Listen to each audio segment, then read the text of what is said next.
All right, here we go. This is number six of Heavy Nova and the New City Radio. And tonight's guest is Fabio Mongelli. And we're talking live from London. How you doing, buddy? Well, not so bad, mate. Yeah, yeah. Well, let's say good, but uh, not great, but good. Yeah. Yeah, I can say the same thing. I'm doing good, not great, but good. Yeah, right. It's Well, like those. considering all the shit we are living these days, it's like it's good that we're still alive. Yeah, that's the positive outtake that we can take away from this is that we're all still alive. You know. Because I definitely could complain a lot about the way that the system handled this whole fucking disaster. Because Yeah. you walk down the street and you talk to people, and people's lives just got ruined, just Yeah. ruined. I know restaurant owners that lost everything, bar owners they lost everything. I mean, so it's just all my teacher friends went bankrupt, and the little bit of state help that they got, money went like water, and so it's just. But what can you do? All you can do is now is just be thankful we're all still alive. We got friends we can talk to, and just move on Yeah. forward. Yeah. Yeah. What's new? How's it going? What's new in life?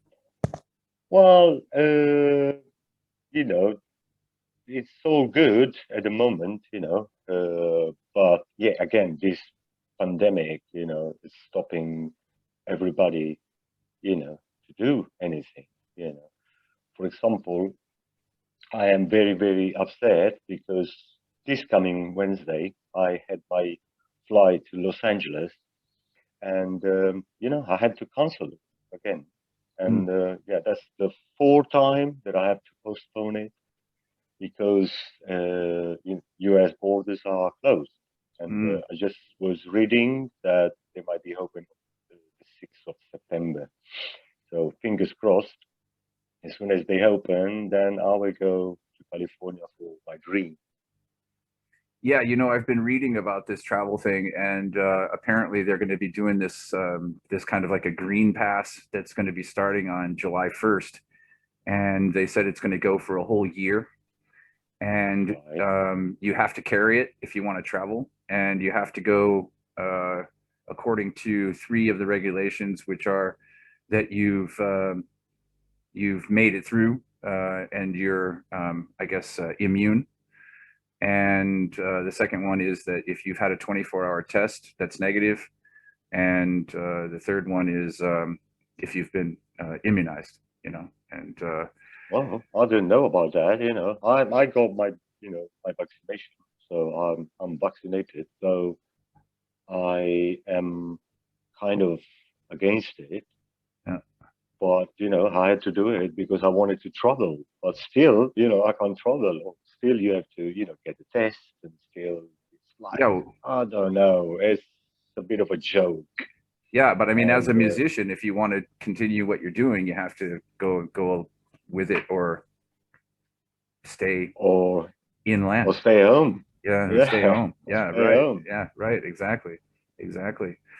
So, just to introduce Fabio to the rest of the world,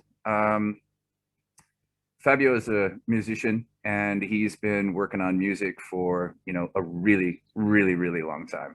And his new project that he's got going on called Figures in Black is a Doom project. And how's that going? Well, we have our debut show the 24th of July here in London.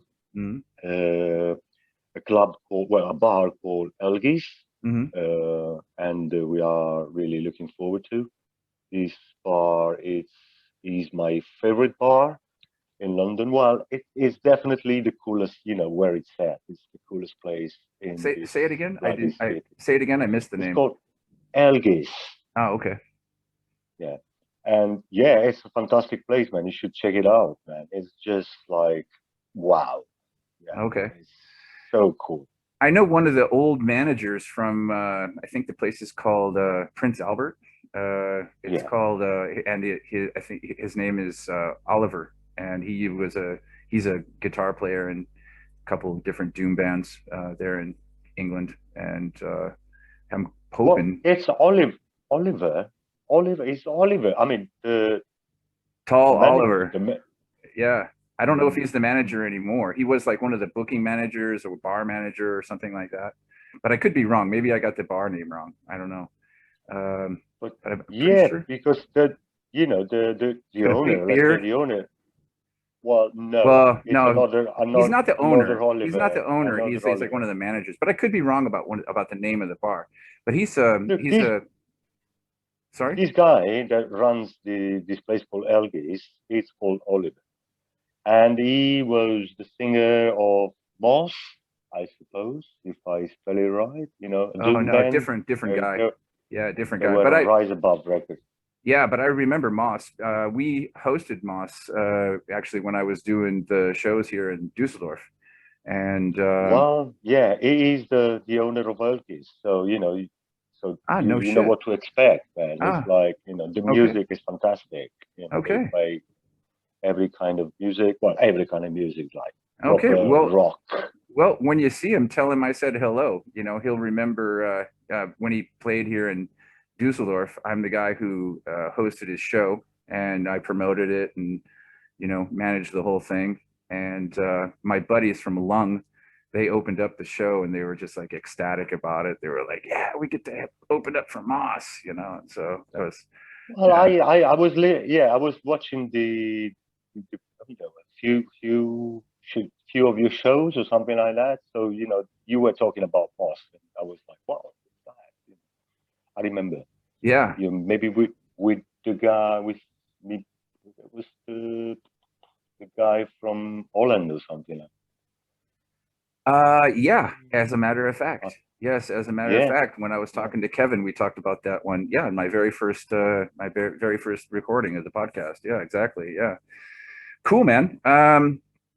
So why don't we go back like to the very beginning of like who you are as a musician and how you started getting into music. How old were you when you started getting into music? When did you decide that you wanted to pick up an instrument and be a rock and roll star? It was when I was 16, Okay. so in 1988. Um, I got into the music late because I don't come from a musical family, let's say like that. My family, yeah, they used to like music, but they like when they had dinner or uh, parties or something like that, they used to get drunk and start singing, folk music, stuff like that. But like proper shit Italian folk music. Uh, so, but if I go, in my early age, I always been a performer, and also because I was kind of like a child. When I was a child, I was like very, you say, scaredy cat or something like that. So I was like very scared of dark, afraid of dark, and things like that. So I would go to the toilet and being on my own, and so start singing, Mm, so stuff like that. And then I've always been like a good dancer. When I was around 6, 7, 8. I was like going like to parties and never stop dancing. But I think yeah, I started music. Also, I have I still I have two older brothers, and they were teenagers, and used to go like to discotheques and club nights and stuff like that. So they would come home and start singing me songs from the 80s. Like I have a particularly song still in my mind. It was Cure song, 10:15 Saturday night. yeah, right on. Uh, where at some point Robert Smith says like, and the tap drips, drips, drips, drips. Yeah. But my brother, he didn't know anything about English, so he would, he thought he was trip, trip, trip. Trip. Ah, okay. So he would like say to me like, "Wow, this guy, they talk about LSD and stuff like that." I was just a little child, so stuff like that. But I come from a seaside place, so every summer I would go to the beach, like all month of July and August to Alido, and there was a jukebox, the magic of the jukebox, and stuff like The Cure and the Smiths and Depeche Mode and all that, some Bauhaus they would play, So I grew up with that stuff, and also there was a bunch of let's call them new wave, kids, and they introduced me to this kind of stuff. I remember them dressing in black, so I was very curious. So from that, I started, wearing black clothes and stuff like that.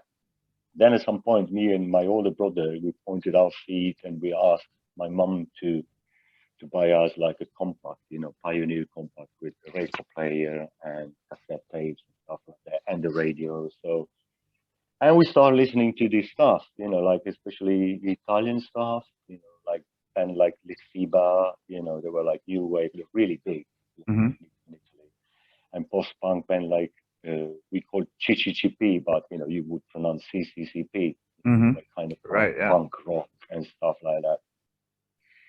And then, yeah, at the end of 1987, I met this guy, called Mauricio, and he was a goth guy.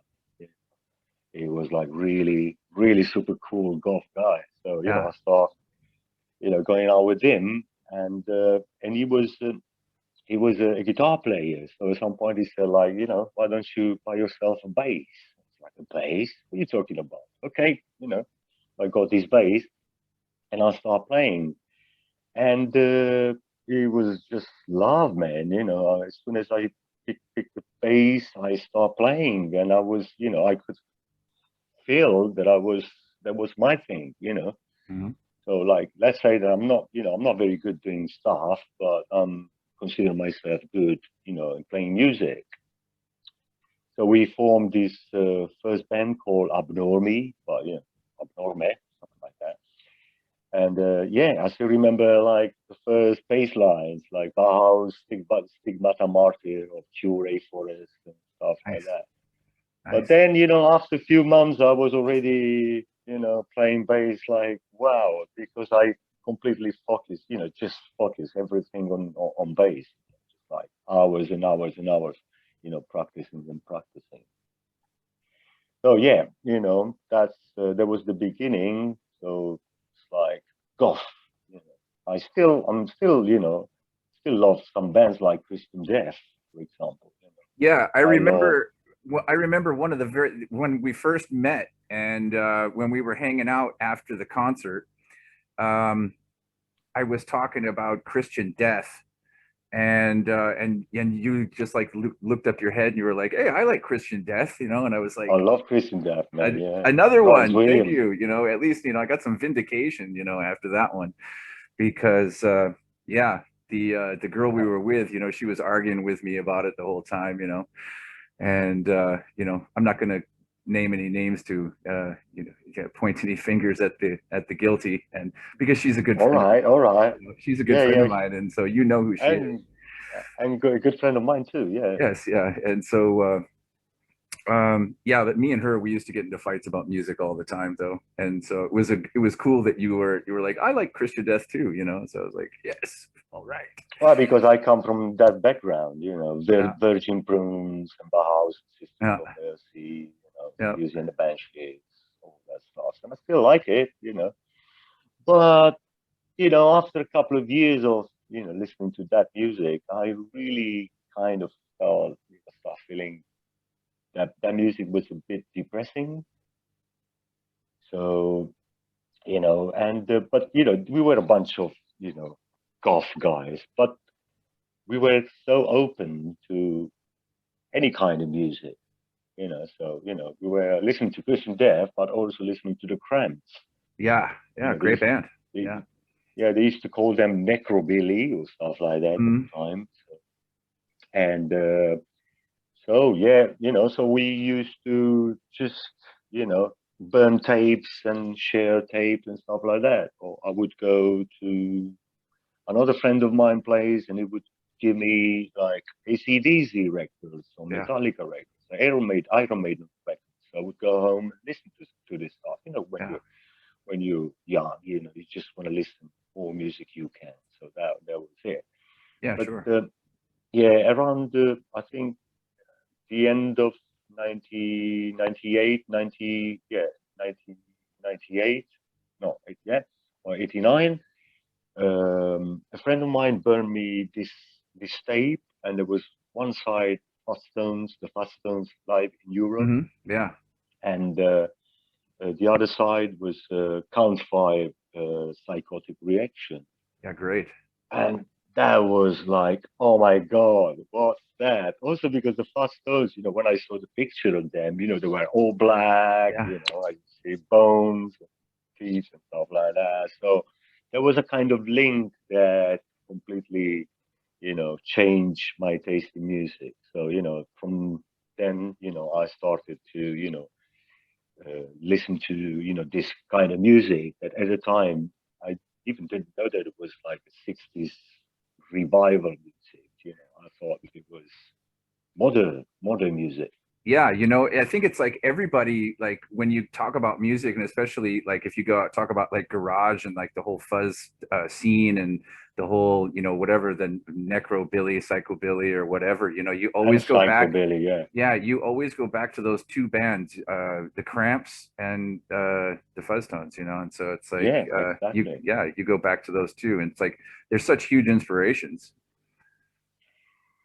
And yeah, so then at some point in my quarter there was a group of, you know, a band called Catastrophic Party, and these guys, they were playing this music, this garage music, stuff like that. Where one of them then prepared me a tape, but with 60s music, like the Kings and, you know, and the Trogs and stuff like that. Yeah. But he was when I met my friend, you know, say hello to him, you know, my friend Mario Pagano was like he Hello, Mario. used to say hello Mario. I used to, you know, bump into him on the bus and look at each other, you know, it's like, oh, you know, who's that guy? Who's that guy? So until one day we said, hey, you know, what's your name? And then he said, you know, come to my place. And then I went to his place, and he started giving, you know, playing me the Chesterfield Kings and the Gravedigger Five, and I don't know, Sick Roads and Stomach Mounds, the Creeps, and I don't know, I don't want to, you know, Miracle Workers. So, you know, that was it. You know, I was into garage music, you know. Unfortunately, it was at the end of the 80s. You know, at the end of the 80s, it was like, you know, yeah, you know, it was not more, you know, fashionable, you know, and all those bands, they started like getting into the Stooges and the MC5 and New York Dolls. So, you know, they became hard and, you know, hard, you know, their sound became Mm, hard and yeah. heavier and stuff like Yeah. that. But yeah, that was it. And but you know, we kept listening to that music until, you know, at some point another friend of mine, which I say hello, Claudio, uh, he kind of introduced every one of us into grunge music. Okay. It was, yeah, it was The next probably, step. yeah, Yeah. the next step. It was like, let's say 1989, 1990. Yeah.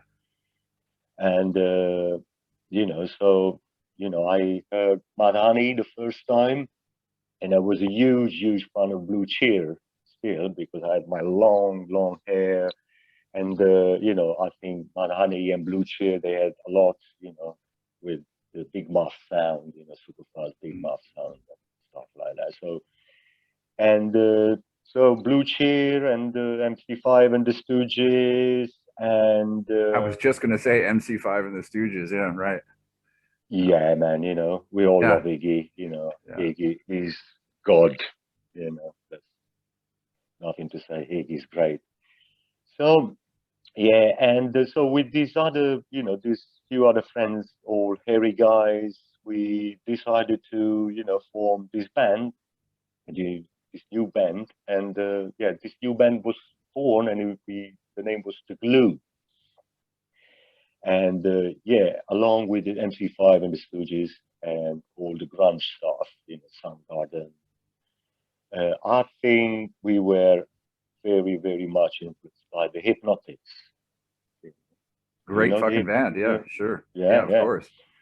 So, and Who are yeah, you talking to? I'm the Godfather here. You the asking me, do I know? Of course I know. Hypnotics. Sorry, sorry. So this band, we were really good. I mean, and one of the guy, the guitar player, is the guitar player of the Lords of Altamont now, Danny Sin. So Say the yeah, name of the band again. the Lords of Altamont. Ah, okay. Yeah.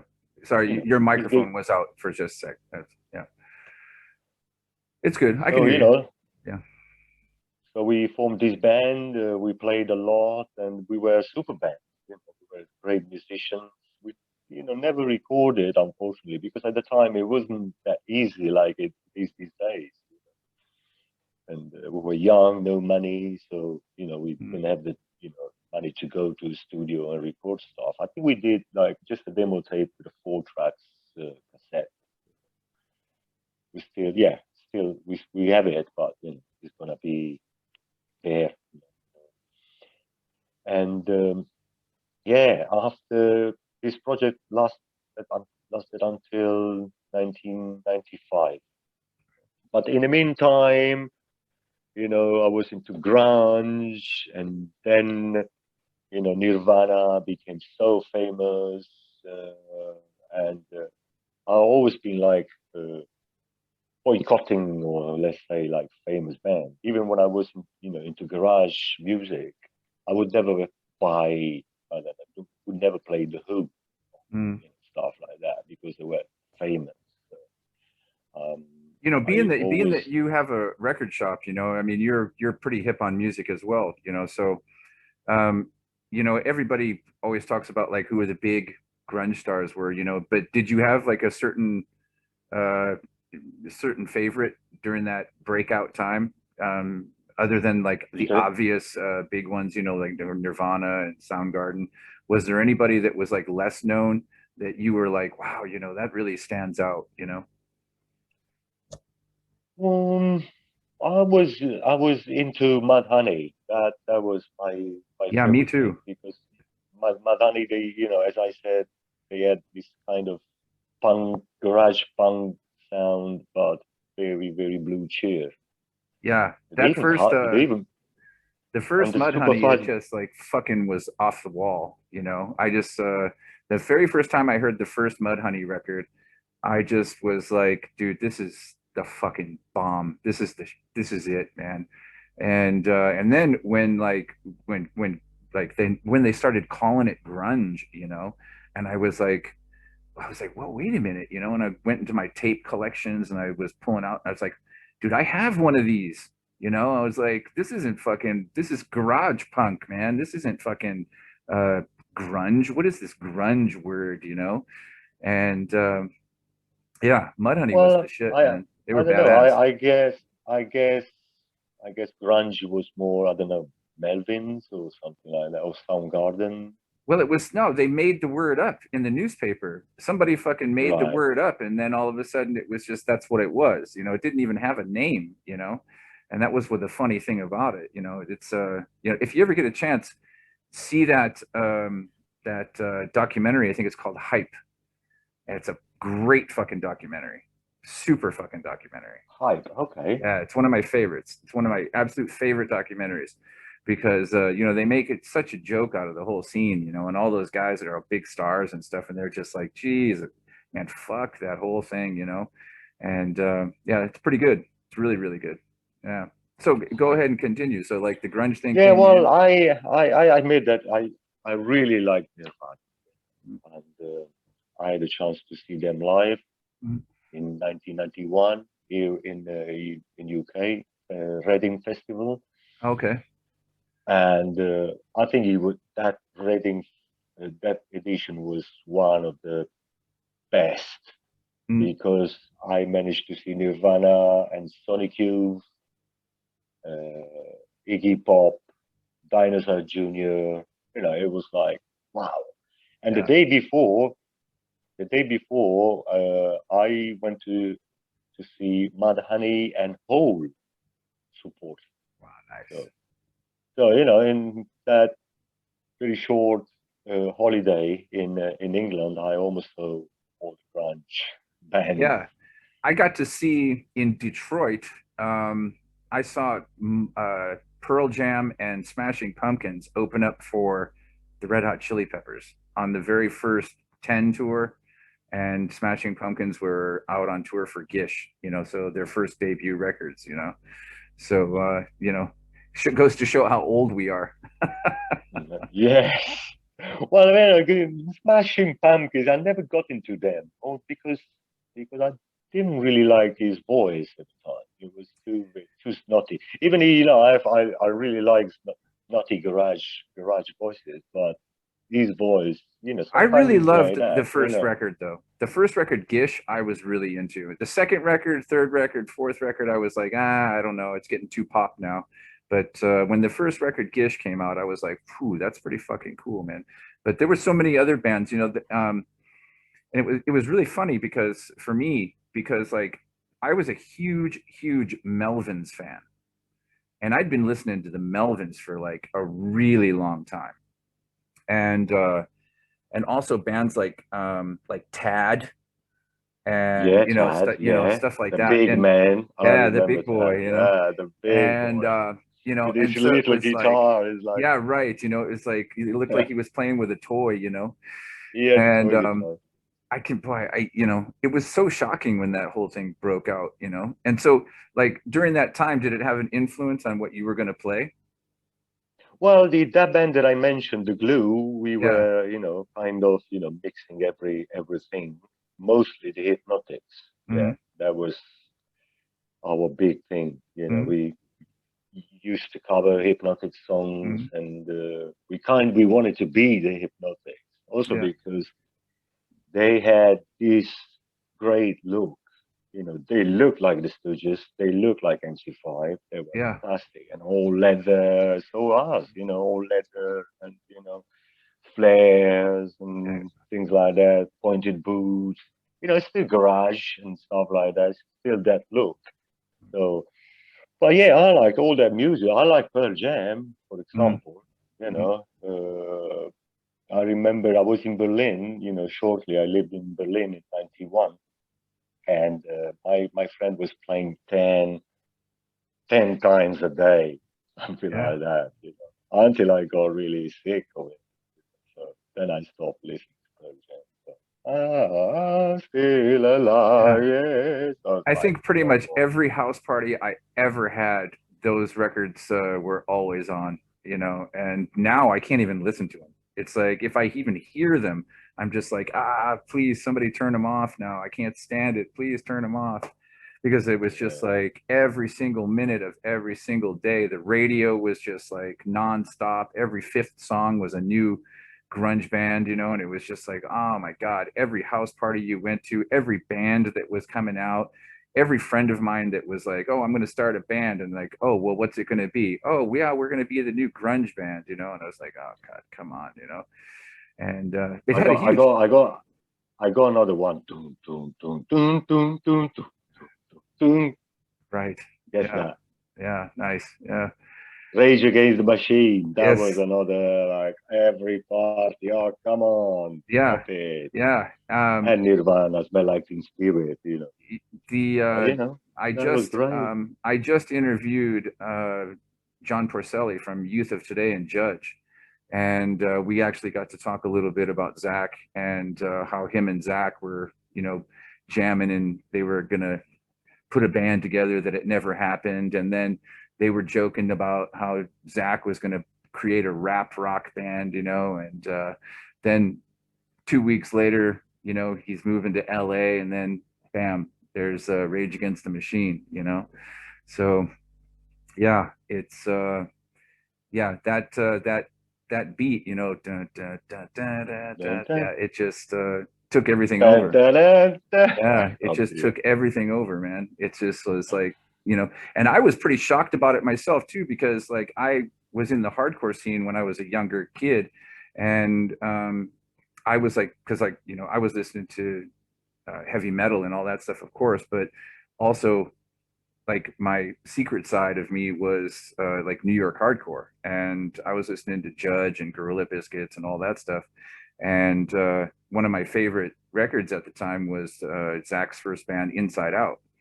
And you know, and then they just like disappeared, and then bam, here comes uh, fucking Rage Against the Machine, and it was like, wow, you know. So do you also like Misfits? Yeah, sure, of course. I love the old I punk love rock, Danzig, you know. man. I love everything the Clan Danzig does. It's my one Yeah, of my favorites. my ex-girlfriend actually bought me a Misfits bomber jacket, you know, and I've still got that in my closet, and I pulled that out during the winter time. And yeah, I'm always going to be a punk rock fan. My skateboarding youth wouldn't be anything without punk rock, you know. Um, if when Suicidal Tendencies comes, I go and see them every time they come. Um, and you know, if Misfits come to Germany for this reunion tour, then I'm definitely going to Oh, go. And yes. because Dave Lombardo is playing drums, and so it's got to be good, you know. I mean, Yeah, yeah, definitely, man. Yeah, we yeah, should go. I love it. Yeah, yeah. And I've absolutely. I always think been a big Danzig fan. I collected Danzig from the day one. The minute he came out with his, you know, exactly, I mean, exactly. you know, I collected all the Sam Hain records, and the minute that he came out with Danzig, I was just like, "Fuck, dude, he's the How was king." that album, man? It was incredible. I still remember. What the fuck is that? It was fucking groundbreaking, man. Wow. It was just absolutely groundbreaking. It just was every single person that I knew who was listening to music, that whether they were into just straight rock and roll, punk rock, heavy metal, hardcore, or whatever, everybody was just like, boom, this is the fucking new shit. You know, Danzig fucking, he figured it out, and this is fucking pure rock and roll right here.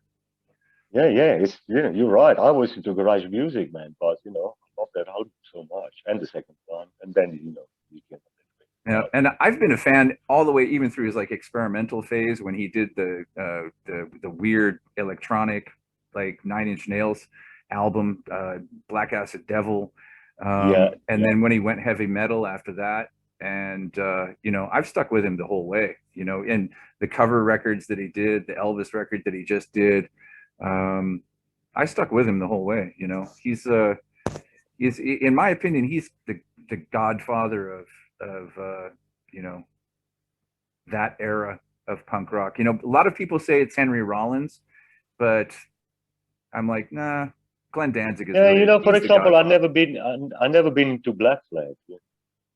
I liked old Black Flag, and I liked all the different singers, and but it, you know, Misfits and Sam And the Hain Ramones. and Danzig.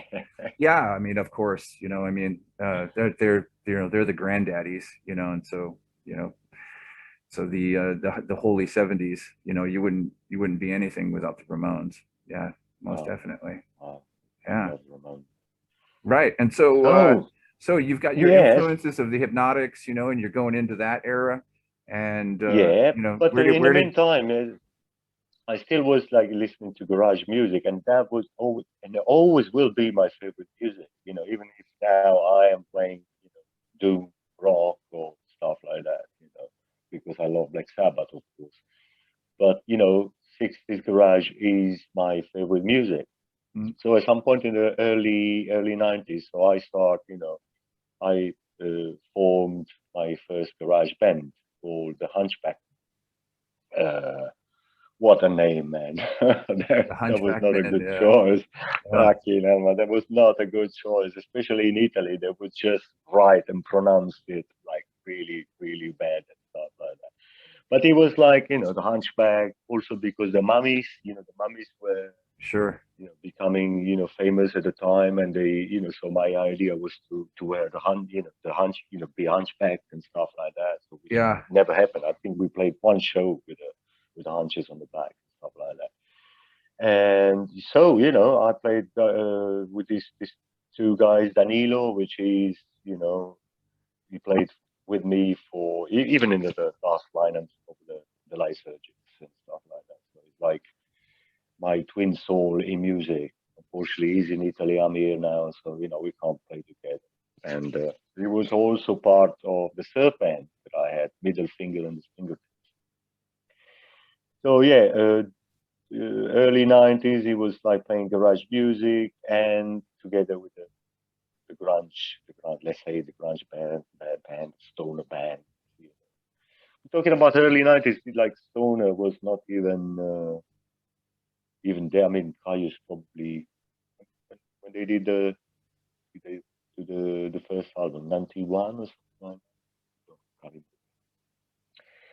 So yeah, so the Hunchmen, yeah, we're still playing. Every now and then I go back home, and so we get together and we play a couple of shows for our friends.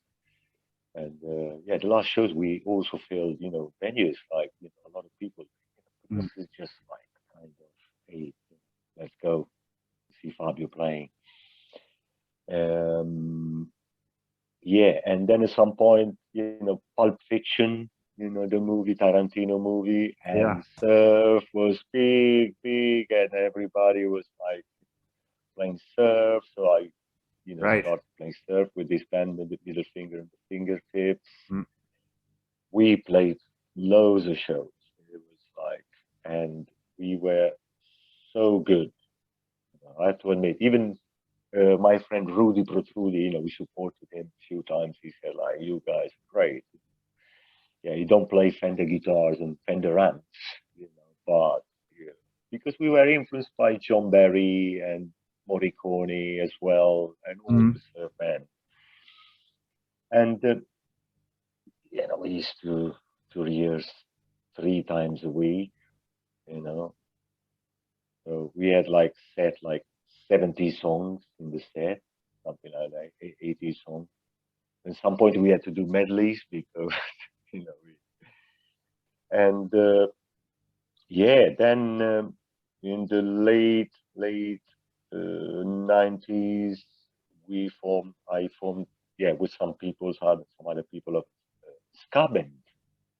So I also play ska music, Nice. and a band called Scaraphonics, which doesn't mean anything in English, but Scarafone was my nickname, which means cockroach.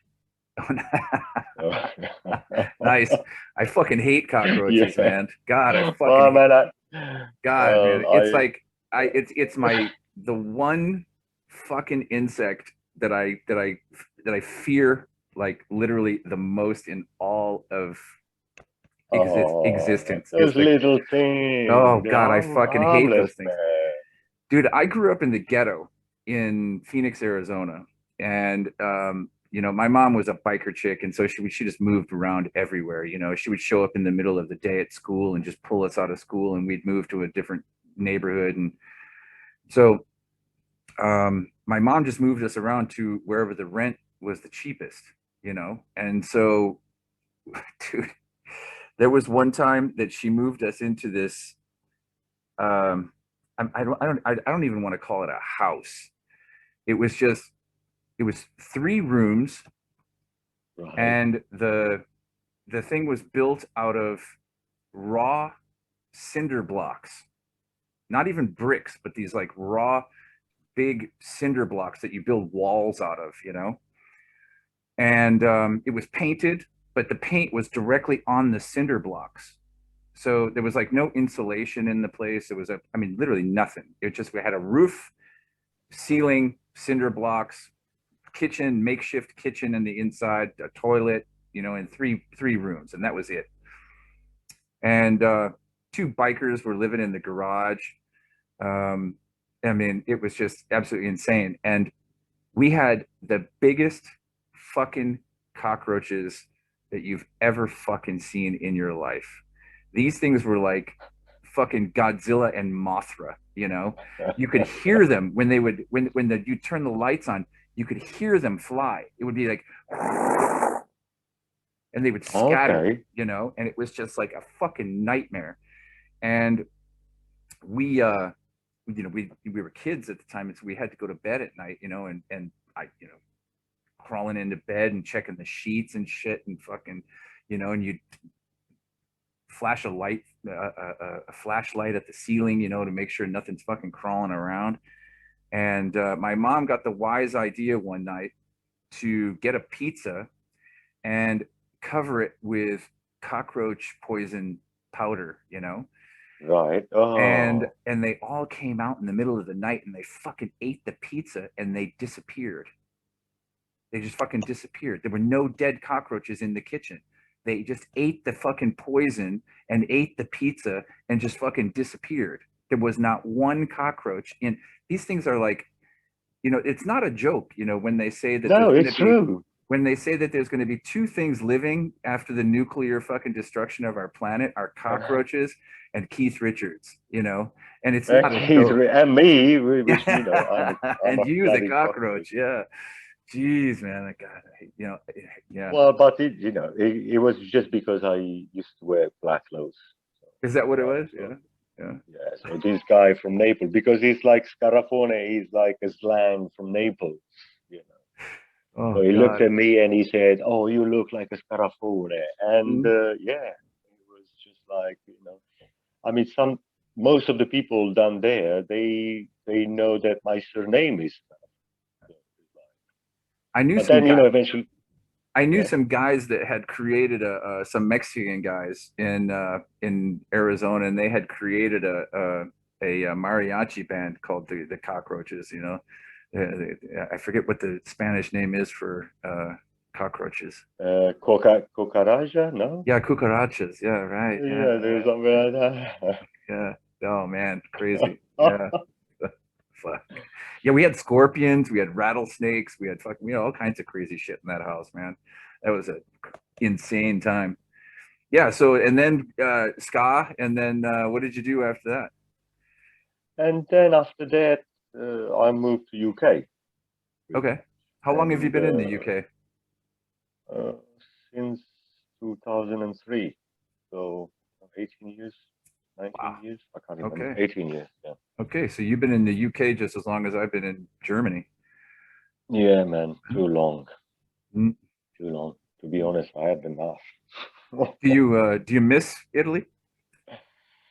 Not really, Okay. not really. Huh?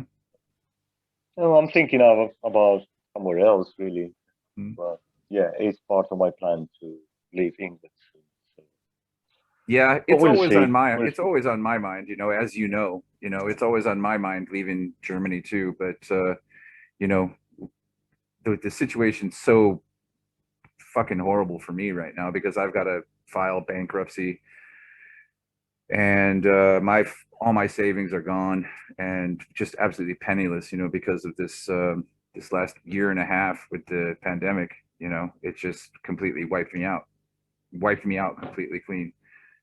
Shortly after it started, they put a tax lien on my bank account. It's a fucking disaster. So any plans of getting out of here anytime soon is going to have to wait.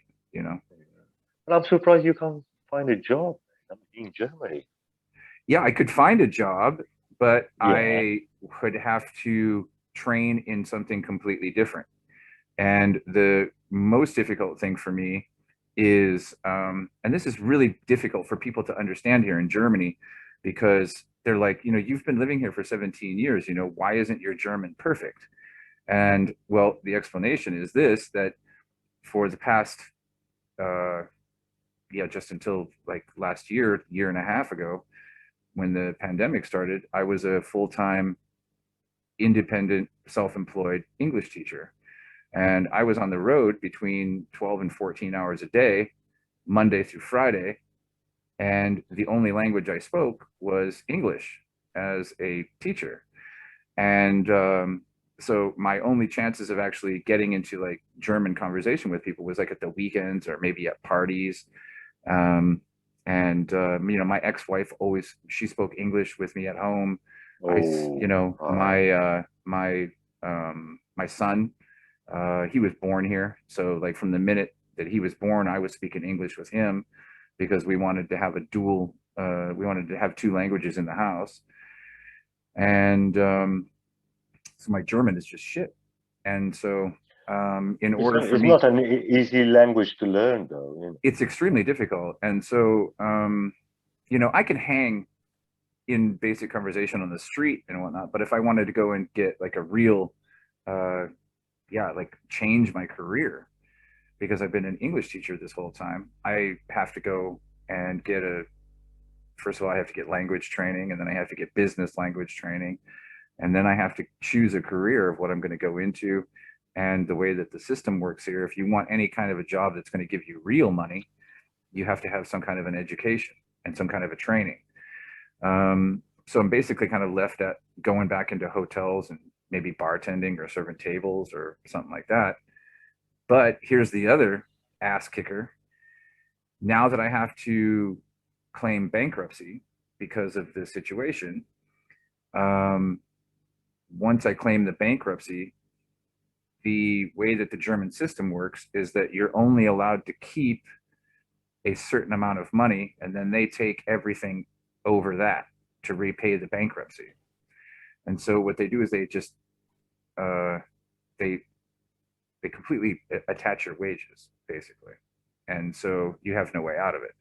And the way that the system works is that after 4 years, if you've acquired no new debts, you can get out of the bankruptcy after 4 years. But if you acquire any new debts during the bankruptcy, then you have to go 7 years with them attaching your wages until the bankruptcy is paid off. And so, yeah, when you weigh out the system against having a full-time job, you actually get paid more when you receive social benefits than you do after claiming a bankruptcy.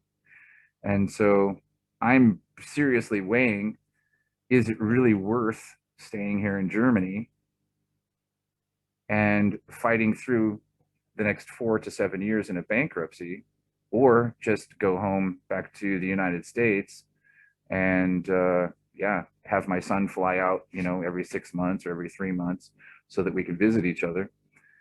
So yeah, it's a, Yeah, it's you know what I think about it. I already told you, so yeah, you yeah, should yeah, you yeah, should. yeah. Well, my So situation is a lot better, I have to say. You know, because I have business here, which is really doing well. You know, even after this whole pandemic shit, man, you know, the business is good. It seems that kids are into collecting vinyl. You know, it's like really good.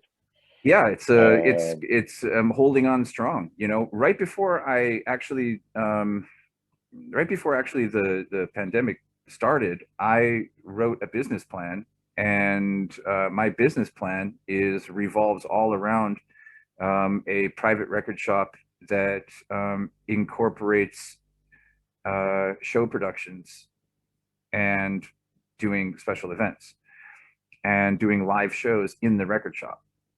And I'm not going to give the big secrets of my business plan so nobody steals it.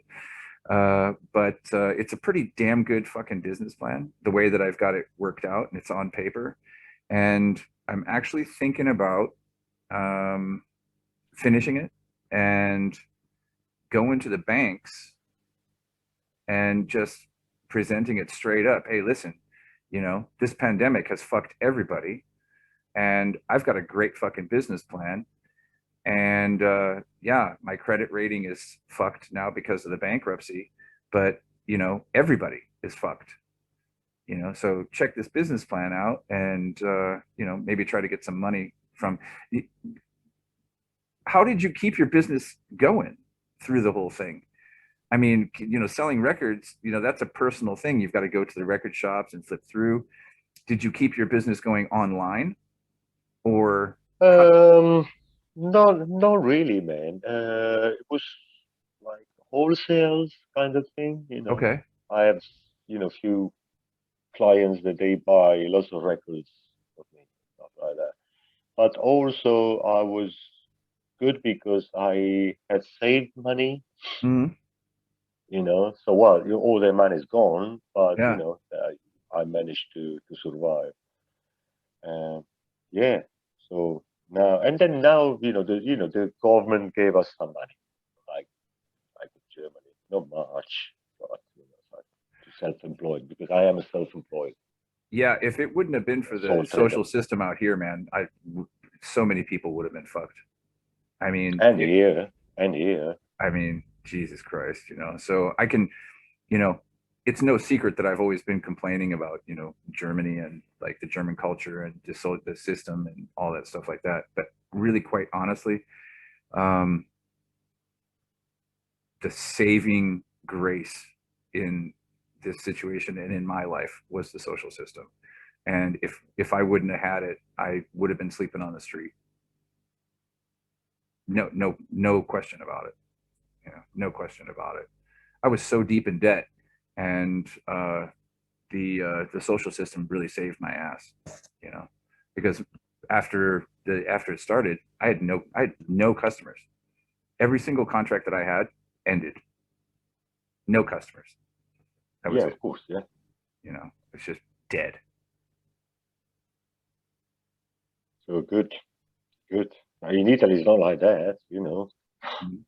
What happened in Italy? I mean, you've got family there and you've got friends there and everything else. Yeah, my older brother is in business and he lost so much money. Like he would cry like a baby. Yeah, He would call me and cry. So like I've never been so poor in my life. I went yeah, from you know have money buy cars, buy motorcycles and things like that. To nothing. What So did your his future brother? now is What was his business? What did he do? um he sells popcorn and machines, Oh, okay, to cool. cinemas So and stuff like that. so So he's an actual proper businessman. Yeah, yeah, right. yeah. Not like us, scraping at the bottom of the box, for our lives. Yeah, Well, my business, as I was saying, I don't, I can't complain. I'm yeah, doing well, and I also sell T-shirts, like rock T-shirts, stuff yeah, like that. yeah. That's Yeah, all. as I was Yeah, saying, like kids, 13 years, girls coming and buying can T-shirts, like what? right. Tago Mago was like, how old are Mm, you? 13. It's like, what? mm, Great. So, it's good for me. And yeah, probably, yeah, there are some other projects, maybe open some other business. But in the meantime, I mm. want just to run away. I mean, I just don't like it. Yeah, yeah, I don't know. I don't like this city anymore. I don't like the weather, man. It's too much for me. This last winter has been so long, and mm. now it's raining. It's gray. We had only few days of sunshine of summer. Let's call it summer. Yeah. I And it think it's was, yeah, probably the negative thing for me too. This region is just so wet and so damp, and and then during the summer, you can't really plan because you don't know. I mean, like today, the forecast was 7% chance of rain, and it rained like most of the day. It's like yeah. it's like you can't even rely on the weather forecast anymore. And so I do miss the desert, of Arizona and Southern California, and I miss the dry country of Northern California outside of east of the Bay. And yeah, I would like to get back to That's the what I'm dreaming. Yeah, that's what yeah I'm dreaming these days. But yeah. we'll I would see. eventually I would like to get back to the dry air again sometime. Yeah, good. So we broke off when you were Yeah, talking about the Hunchbacked Men, and you said that you never ended up doing the hunchback thing and so on. And so go ahead and continue from then there. yeah, then I moved to UK. I moved to UK because Right, right. Moving to the yeah, UK. Yeah, that's how we got on yeah, this whole conversation. Yeah. because another relationship, you know, relationships, love and stuff like that. So I couldn't take it, and I wanted to change. So I moved to UK, and Did you friend move of to mine was here. did you move to the UK because of love?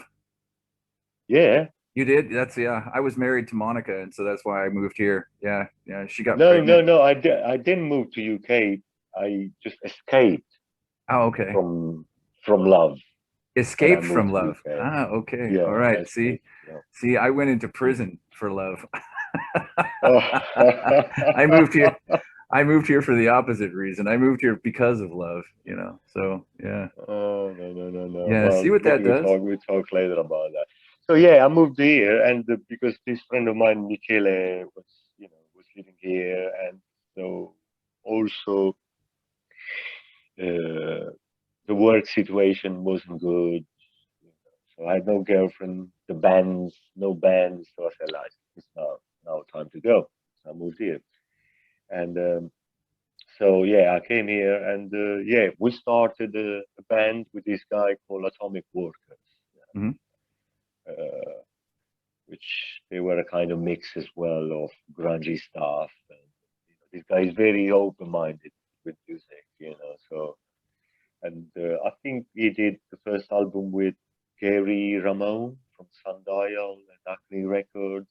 He's like kind of guru here in England, and so I played with this band for a few years. They were on Sony Records in Germany. Also, Vibravol were on Okay. Sony Records. Their first label, Vibravol. I don't know how they pronounce Vibravol. Anyway, Vibravoid. Yeah. In Germany, they Vibravol. in Germany they say because of the German they say Vibravoid, but you know in English it's pronounced Vibravoid. Vibravol. Yeah. And then, I wanted to form my own band. It took me quite a long time because here it's not like it is in Italy. People are so busy with their lives. The city is so big, and it's very, very hard to get people to commit, stuff like that. Yeah. But eventually, around 2007, yeah, I found these two guys, Simon, that you met, Yeah. and Fernando, and yeah, and we formed the Lysergics. So, you know, that's a little bit of history. The Lysergics, we've been playing until a couple of years ago. Uh, at the moment, the Sarah, the keyboard player, she's very busy, and yeah, I think it was the end of it. Let's say it's on standby, but the end of it. So we played a lot here in London. Mm. Quite a few shows, tour in Europe, and Yeah, that's where we loads of met. Yeah, that's where we met was the tour in Germany when you did the big Vibravoid production and yeah, the Stone Karma Stone festival. Karma thing. Right, exactly. It was good. Yeah, one of my best one of the best memories I have of that night, uh you were screaming out to the sound guide. You were like, "Turn the fucking sound up. We're a heavy rock band." You know. Well, that's everywhere we play is the same issue, man. Because why do I play through? Well, not in Germany because I was playing through Christian lit small box amplifiers. I was like, what is that, Christian? But oh no, it's very easy to carry. But yeah, it wasn't loud enough.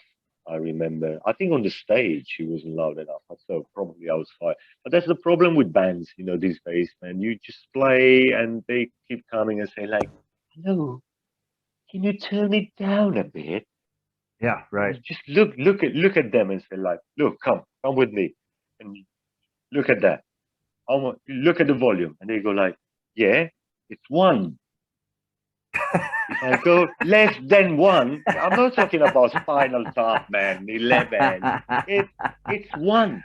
If I go Yeah, less than one, there is yeah, no sound. yeah. Then it's off. Anyway, so you just say like, don't mic the amps, just leave it like that. Just give the PA the vocals through the PA, and that's it. That it should be. But these days they all like that. They want this big sound. And Yeah, no, turn it down. that's one Uh, thing I can pride myself on, and that's one thing I'm so really proud of myself is that I'm you know, I was lucky to have been able to do shows in a total underground club here in Dusseldorf. And they had like, there was just no rules and regulations. And so I'm really proud to be able to say that I put on the loudest fucking shows in this city. You know, I mean, shows where you would just came out of there like, you could have people standing right in front of you. We wouldn't even hear a word they were saying, you know? And Right. so, That's you what it know, that should was, be. that's the way it fucking should be. It's fucking heavy metal. It's fucking rock and roll. It's fucking doom rock. It's supposed to be ground rumbling, you know? And, Yeah, man. Like, for example, now I got, like a year ago, I got myself a new amp. I bought a Marshall Lead 100, which is terribly loud. So I don't know if I'm ever gonna use it because it's like a stadium amplifier, with a big massive speaker. yeah. But and I use AC30, man. Mm, 60s AC30. You just play 3, 4, and it's super loud. But so I'll see what to do. But that's what we like. the loudest, the two loudest shows that I ever produced were the British doom band Sea Bastard. And it's actually the Oliver, that guy Oliver that I was talking about. He played guitar for them, and they don't exist anymore. But he went on to play with Dead Witches, and now he also plays with, All right, that wish. and he also now plays with Grave Lines. But that Sea Bastard show was the one of the loudest ones, and the other loudest show I ever did was Jucifer. And dude, my friend Eagles was standing next to me. He was actually crying. He was in such like joy and ecstasy. And I was standing there and I looked over next to him and I was like, I had to do a double take. He was literally like tears were coming down his face, you know, and he was just like in such joy and like that there was just no sound limits. And it was just just a bomb of guitar and drums, you know. And I'll never forget that, you know. That's the way it should be, Yeah, you know. but it's also technically, man. It's like those valve amplifiers. They get the best sound a certain volume. You Yeah, can't get, 2, 3. It's not enough. They sound like a church. Like playing in the church. You have to go 6.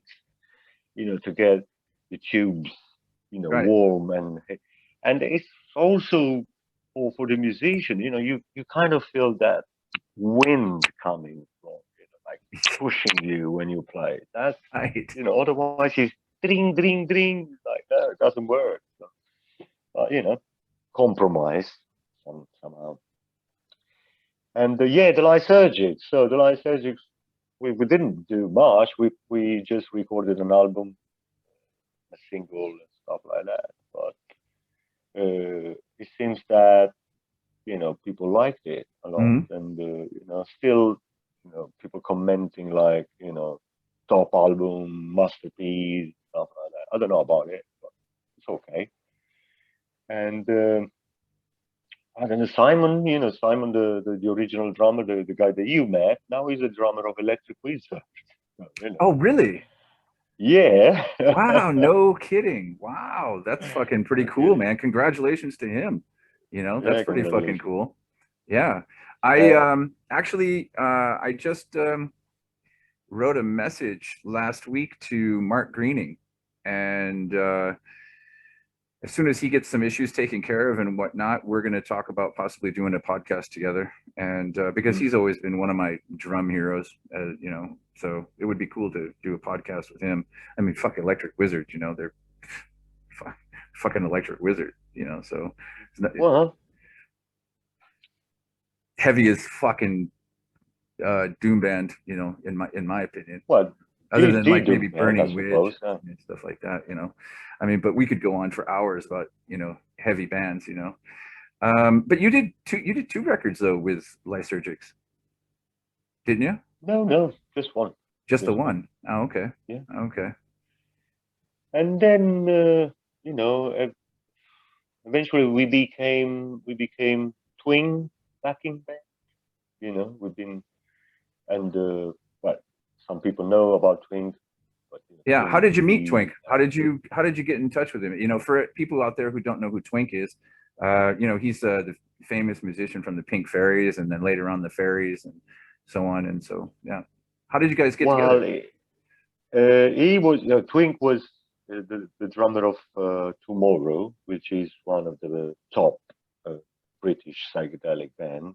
Ah, yeah, that's right. Yeah, yeah, yeah. They they shared the stage with Sid Barrett's Pink Floyd so many times, because they were like a house band for the Yeah, UFO club right. in London. So Yeah, they are right. one I of these totally forgot about psychedelic that. band. Yeah, yeah, I totally forgot about that. Yeah. And after that, he joined Pretty Pretty Things, and he recorded the famous As the Sorrow album. Mm. So we're talking about a legend. Yeah, And right. then his masterpiece, Think Pink album, which is like, what? Yeah, Think Pink album. He's one of these songs called 10,000 Words in Cardboard Box. Yeah. Was was a song that years and years ago, yeah, at the time of grunge and stuff like that, and blue cheer, the same friend of that, they introduced us to grunge. He burned me this tape with his album, Think Pink, and when I heard that song, I was like, wow, one day I will cover it, and so eventually with the Lysergics we did the cover, and so I got in touch with him, and I sent him the cover, and he really liked it. And then it happened that he was in Rome, and I was in Rome too, so we met there, and the whole thing started. He said, "Look, I'm Cool. coming to London. Do you guys wanna play a show together?" So already, a few of Tomorrow songs and Twink songs, and that's how we started. So we've been playing, quite a few shows. We played few shows. We played a festival last year, not last year, yeah, the year before. Yeah, and we still, I think we got one show booked for October. You know, it's fun. Twink is very very busy at the moment. Yeah, he's doing a lot of projects. Apart that, famous rappers, they sampling, they taking this one of these songs from this album thing, like Tyler the Creator just sampled the drum Okay. bit. So and other hip hop musicians, because there is this song called Fluid, which this drum bit, which is fantastic, and the sound is just so 70s. Everybody loves it. And yeah, then after the Lysergics, I started this new band. Mm. Uh, it was probably like it would have been an evolution of the Lysergics. I want to say that also because at the time when the Simon, the electric wizard drummer, was in a band, me and the bass player we were still into more into psychedelic stuff, but he was into heavy and 70s. So you know, uh, so he would push us to become really heavier and heavier, but it didn't happen then at the end. So it's happening now. So because already at the time I was writing this song, so we just recorded and stuff like that. So yeah, yeah, Figures in Black. I to be honest, I am not into doom metal, you know, and not into stoner really, apart few things and Caius maybe at the time. But Mm. to me, it's just it would be just a mix between Black Sabbath and Blue Cheer. That's what I Mm. want to do. Mm. So that's the sound, super super fast, Mm. and I like also dark stuff. Mm. Like my roots. Mm. The goth music. So that's Mm. why we're trying to we most of the songs are based on the flatted fifth. The or the diminished fourth, which is the devil note. Yeah. So every riff, has that note. So pretty much. And yeah, mm, the guys are really young. The bass player Kyle, he plays in a Black Sabbath cover band called Hmm. Electric Funeral, Hmm. and he's playing. He's like he's a butler. He plays like me. So when I met him, I said like, I want you in the band, and it's fantastic. And then Luigi, the Italian guy, which is into stoner. Yeah, it's a stoner guy. Doesn't know anything. Doesn't know anything about 70s original 70s stuff like that. But he's into stoner. And yeah, we will see what happens. We got this first show, and we will write some more songs. Maybe you know finish an album soon. And yeah, pretty much musically that's it. Yeah, Other stories I think about it's really cool way to look at it, and I think it's a great perspective to go into the project because I think that too many people go into heavy music with a with kind of an aim to be part of a certain genre, and so that they can say, we well, at a party like, oh, hey, what kind of music do you play? And then they can say, oh, yeah, we play doom, or we're punk rockers, or we play heavy metal. And I think it's a really cool perspective that you're just looking at it as like, this is the type of music that I grew up listening to, these are the bands that I admired, and this is the music that I want to play right now. And yeah, without saying that it's stoner, or without saying that it's doom, or without saying that it's psychedelic, um, just looking at it as a natural progression of you as a musician. And yeah, and yeah, so it's really cool because there's just, yeah. I got into an online argument because I'm not going to say the name of the band, but I got into an online argument. Actually, I didn't get into the argument. The scene got into the argument, and they fucking attacked me because I said something about a certain band that everybody is saying, oh, they're the heaviest shit on the fucking planet, and blah blah blah. And I was like, well, it just doesn't come across as legit to me. Mm. It just comes across as just another addition to an oversaturated scene, and it just comes across as a band trying to be the heaviest, hardest, most evil, most doomiest, most, and it's just like, God, it's like,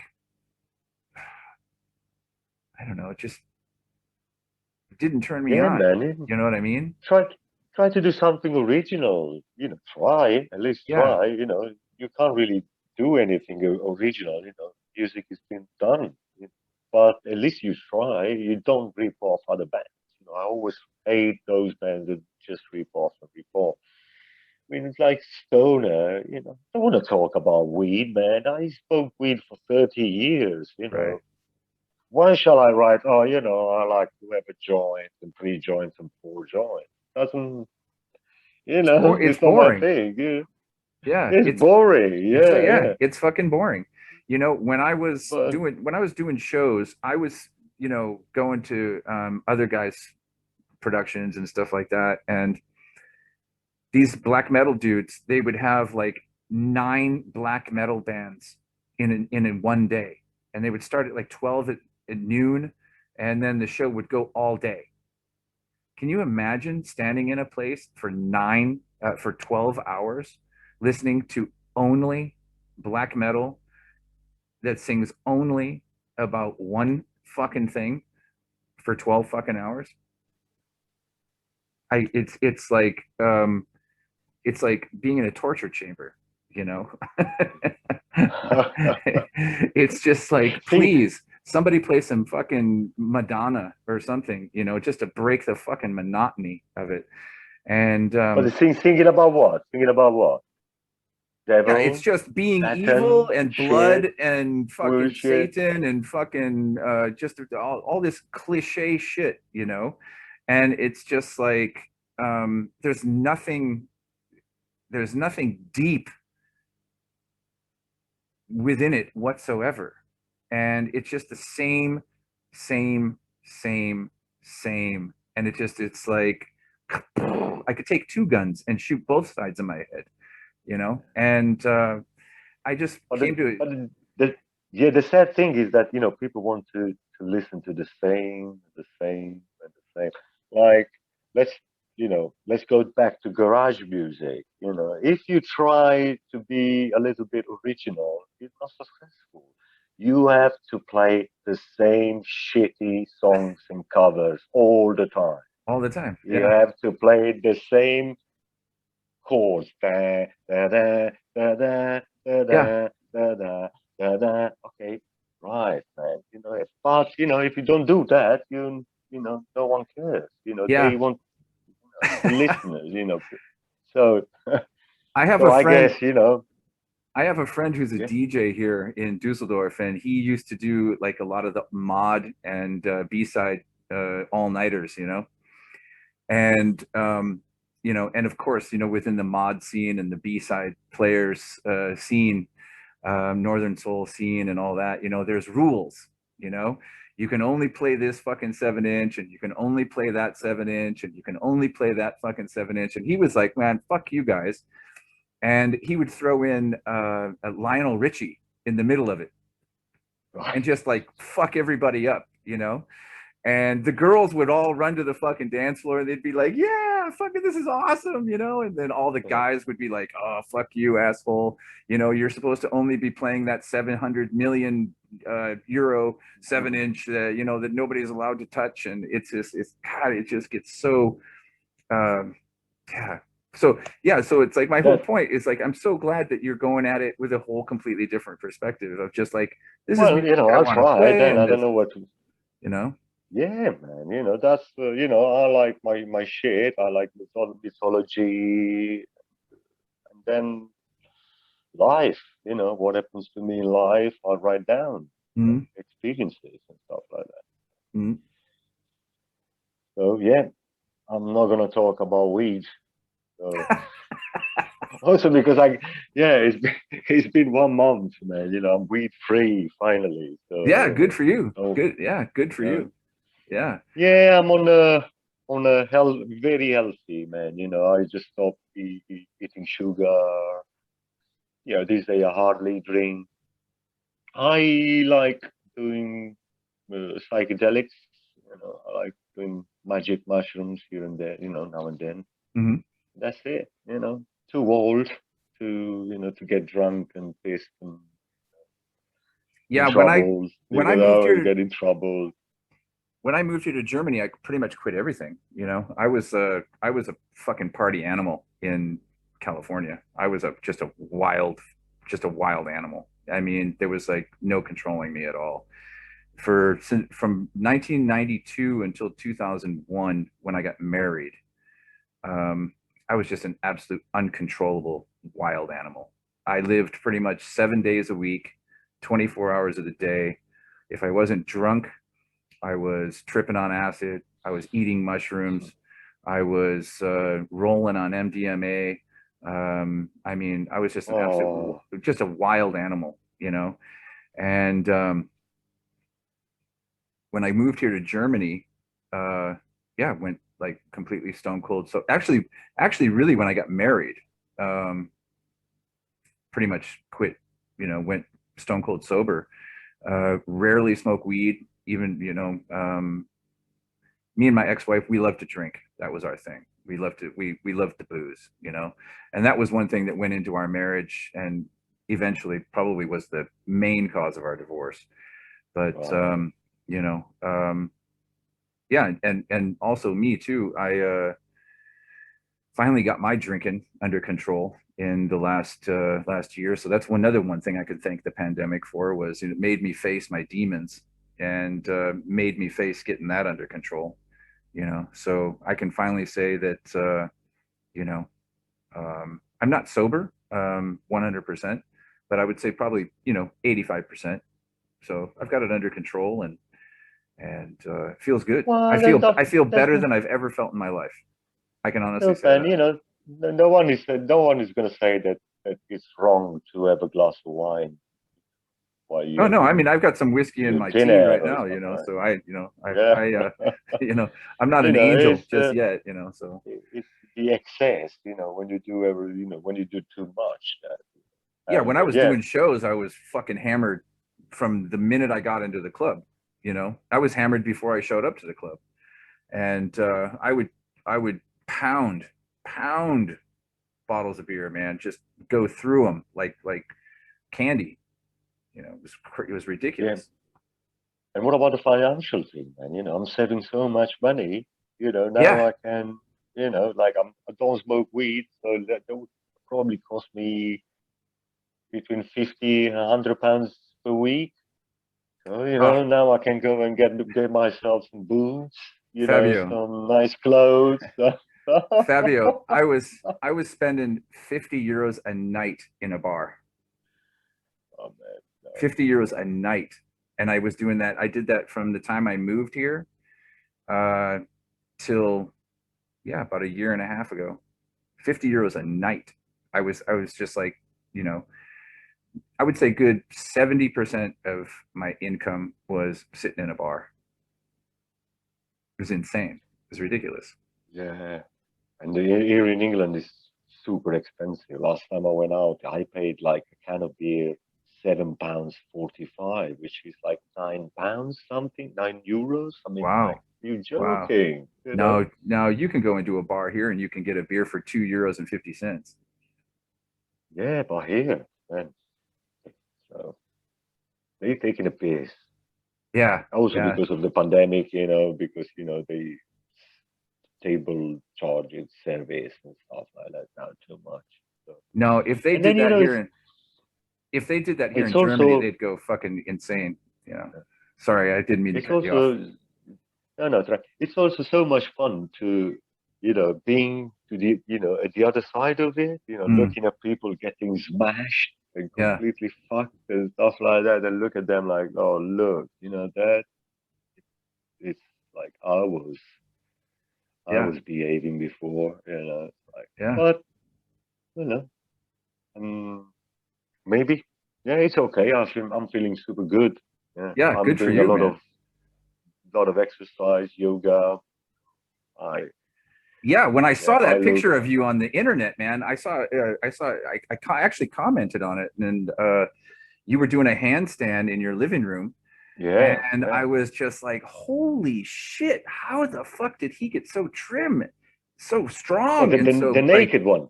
dude, you were just like ripped, man. It was just like, holy shit, there was no fat on your body at all.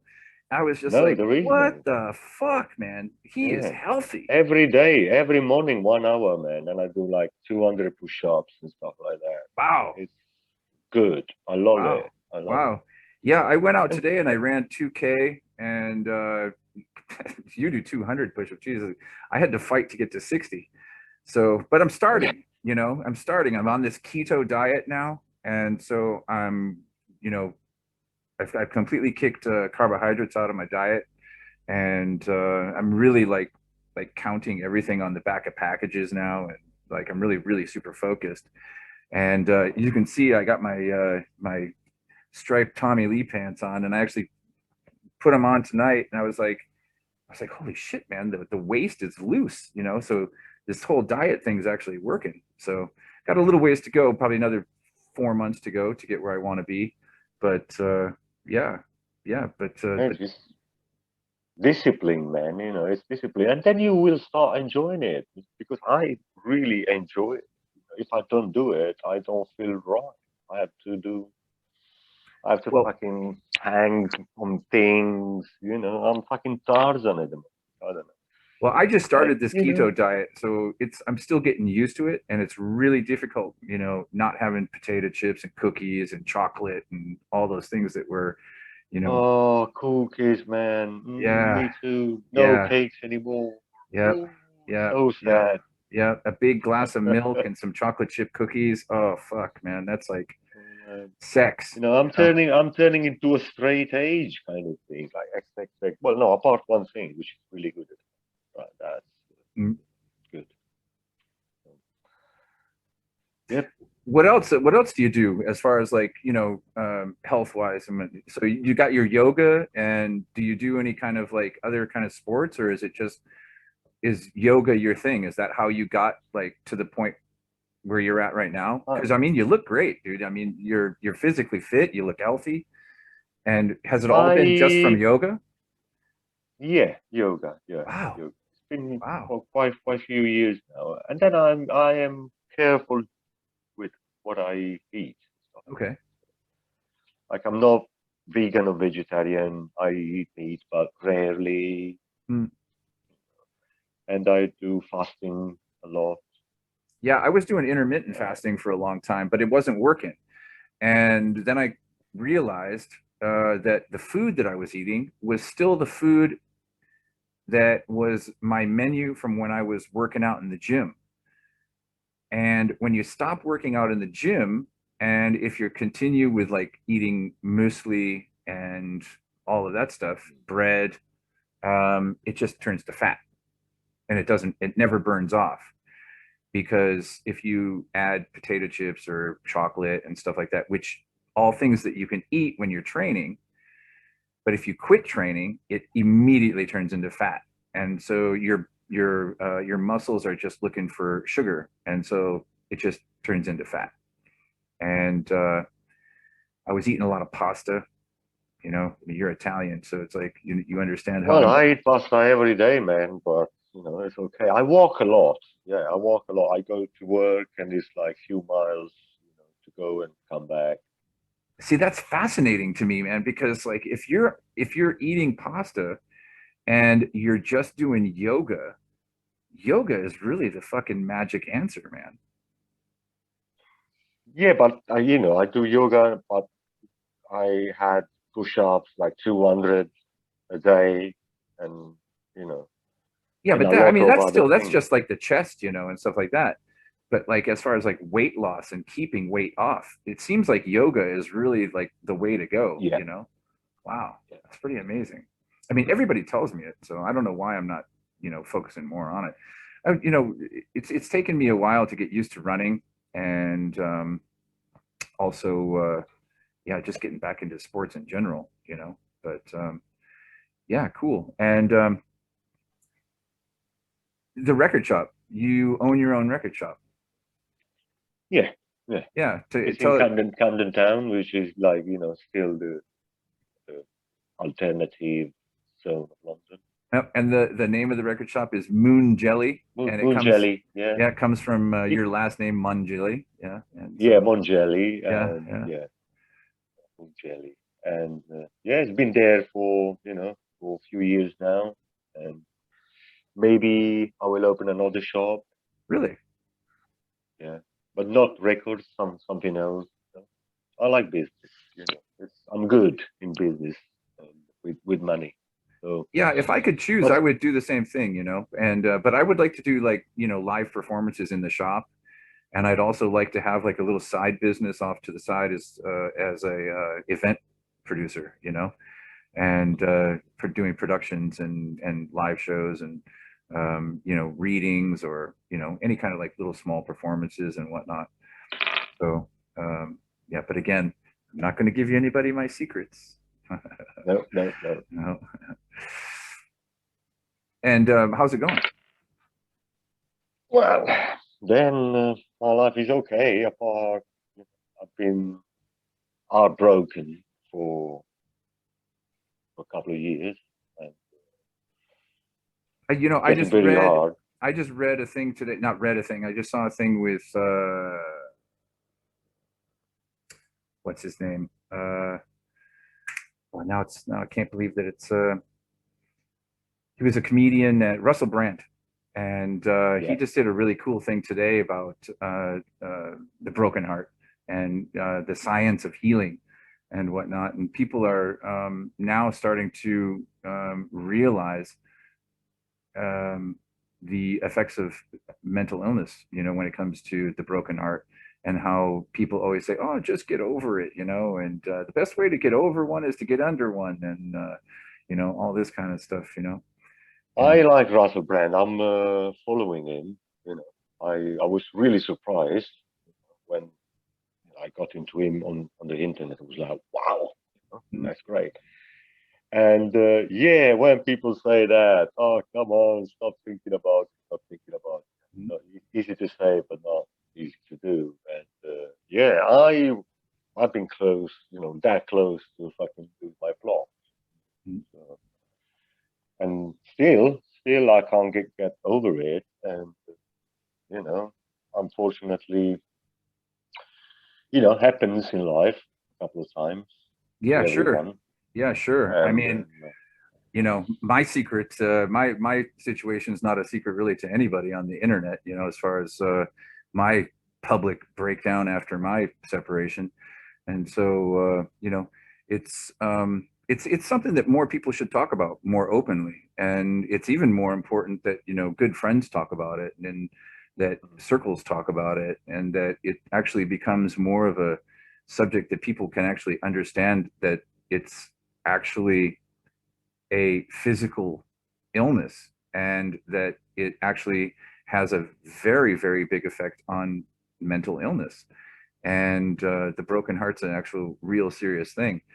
Russell was actually, he said in his, it's like 15 minutes or so. And he was saying something about that there's a statistic that when people who are in relationships and if they widow, they have a 50% chance, higher chance of having a heart attack and dying. So an actual real broken heart, you know. And yeah, have you seen the newest broadcast from him regarding? no, no, no, no. I'm gonna look. Check it I'm out. gonna look. I mean, he makes a couple jokes, about the lady that did this kind of like this holistic approach to it and whatnot. But he makes some really pretty good points, and also the lady actually makes some pretty good points. And what I find interesting about it is that um, there's kind of a new movement where they're creating centers, wellness centers, Hmm. for people who can address the issue just as the same way that they would address physical illness and mental illness. And it's cool that it's finally like actually kind of getting the respect in the medical field that it should get because we both have talked about our own situations for years now since we've met each other, and it's a real thing, and when did you guys Well, separate? uh,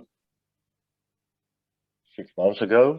6 months ago. Well, it was, Yeah. yeah. Well, it was one of those push-pull cycle, never end Mm, push-pull cycle, push-pull. mm, Me pursuing, running away, mm. withdrawing, and building layers of walls. I would climb and fall, climb and fall, climb and fall. Mm. That, and which made me weaker and weaker and weaker. Yeah, sure, I can totally But understand. the like the negative thing that he is that at the moment I don't trust, you know, so uh, I would not trust a woman ever again. That's the thing. Like it's just like I chain my heart and that's it. No one's gonna, you know, open this heart of mine anymore. That's it. It's dry. Yeah, No that's life. all part of the whole thing, and um I went through a suicidal depression because of it. And I was in a deep, deep suicidal depression for 3.5 years until I finally like came to a point where I like literally had to lift myself up because I was in bed probably 12 hours a day, get up just to go take a piss and take a shit and take a shower and eat and then go back to bed. Um, I was having to force myself to go to work, and my career got completely destroyed because of Mm. it, because I just couldn't keep any composure. I couldn't keep myself together. I was um, had to like excuse myself from class, and I would fall apart in the hallway and just break down and cry. I started getting panic attacks. I started having social anxiety.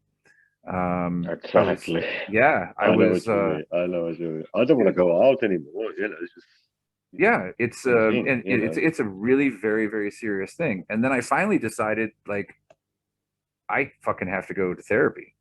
And I That's went what to, I am doing. Yeah. yeah, I went to therapy, and I went there for 6 months.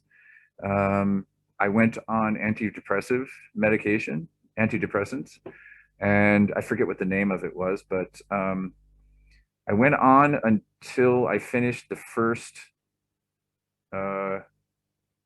the first box of the first dosage, and I quit it without going back to see a psychiatrist because I didn't like the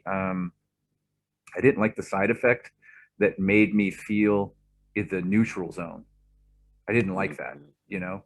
I didn't like just sitting on the couch and flipping through the TV and just be like, oh, okay, whatever. Oh, it's okay, oh, whatever. Because everything was just like, oh, whatever. It's like there was no up, there was no down. It was just, oh, whatever. Everything's cool. And I didn't like that. I just, because people always say that, like, wow, it'd be so great to just be whatever. But when you're at that point and you're actually on Well, the medication and you're just sitting there like, ah, whatever, it sucks, dude. It's not a good it's not a good place to be in the neutral zone. well, I luckily avoided it. I called the doctor and I said, Don't look, do I it, dude. really need it. Yeah, and he prescribed the antidepressant and spoke to other friends. They were quite positive about it. But then I took half of it and I said, no, I mean, it I'm not works gonna for go some to do people, that. and some people have a really great response to it. The famous talk show host David Letterman. He was manic depressive his whole life, and then he went on medication, and he's like totally balanced out now. He's the the best person that he could possibly be in the last parts of his life. So it does work for some people, but a lot of the people that I've spoke to in the past, they were like, no, that fucking neutral zone thing, no, fuck that, you know. So, and I didn't want to go back and have to try different medications to see if this was going to work out, to see if that was going to work out. So I just said, fuck it, because actually going on the medication, the transition from like reality to the medication Mm-mm. experience, that transition, that first week of going on to the medication was more horrifying than the worst acid trip that I've ever had in my life. All right. And I'm a fucking acid head, man. When I was back in California, I used to take acid like it was fucking Twizzler licorice. Well, why don't you, but you're not suffering about it. But, microdoses of mushrooms, magic mushrooms, I think could help. I Yeah, think I'm but gonna try it. the problem is that here in Germany, all psychedelics are illegal, and so you can't do, Yeah, you can't and do it. here, yeah, Yeah, there are. and so What a shame. yeah, and so like if you get caught, I've got a kid, and so I'm not going to go and risk buying mushrooms off the street, and it's just too risky. And What? Not even if you try to grow them, to yeah, grow I them mean that's yourself. even worse. I mean if you get caught, you're fucked. German law is Yeah, pretty but pretty strict. not if you can show them that you are taking as Yeah, I don't. cure. I talked to my therapist about it, and she was just like, she didn't really want to talk about it. Mm-mm. And so I took it from that as like, nah, don't fuck with it, because it's just the way that the law is out here. I mean, even in Holland, they've made it so like you can't leave the, at least I think from the last time I heard people talking about it, I think that you can't leave the coffee shops with anything in your pockets. Anything that you buy, you have to smoke it there. If you're a if you're not a resident of Holland, Of Netherlands. of the Netherlands. Yeah. Well, so but I'm I consider myself lucky because you know what, the universe sent me someone else. Uh, you know, Yeah, I was thinking I some. made the decision, since in the last 6 months, I made the decision after my last relationship that I'm just going to focus on being the best person I can be right now, get my shit together, and go celibate for the time being, and just really focus on myself and just do this podcast, focus on my relationship with my son, and focus on getting my shit together with getting out of this bankruptcy issue and all that stuff, and you know, kind of take control of my own healing within, instead of looking to some kind of psychotherapist to give me some kind of answers, because I've always really truly believed that, like, if you really focus on your own self and your own spirituality, and get your shit together that way, because that's another reason I like Russell Brand too, is because he really focuses on spirituality and like this Look, relationship. I've been following like a lot of Buddhism and Zen Buddhism, and my therapist and Buddhism, they say the same thing.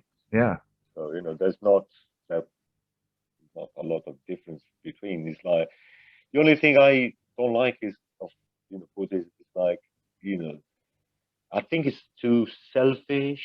You have to feel good yourself and think about yourself, stuff like that. So no, 100% sure about it. And I'm not 100% sure about of being good. You know what? It's like, no, stop being Mr. Nice Guy. but that's That's okay. it. It's okay to be an That's, asshole, because yeah, that's the way it works. The more you fucking, well, I'm not saying that you gotta treat people bad, stuff like that, yeah, but, that's not what I mean stop either. being a nice guy. Yeah, I'm not a nice guy anymore. So yeah. that's it. I mean, Why well, don't you laugh? Because I have no fucking nothing to laugh. I mean, like, there's a reason that it's people like, say that nice guys finish last, and there's a lot of people give this guy a lot of shit, Dr. Jordan Peterson, and a lot of people give him shit.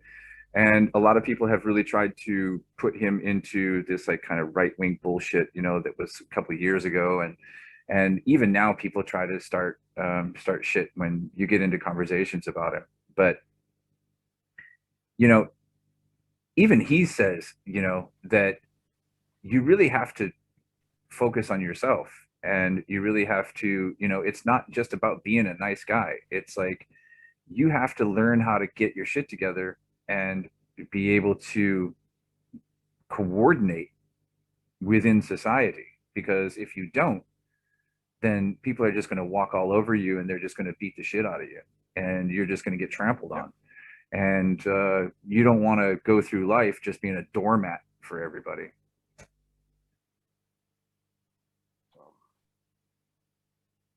That's, but it's okay. It's all good.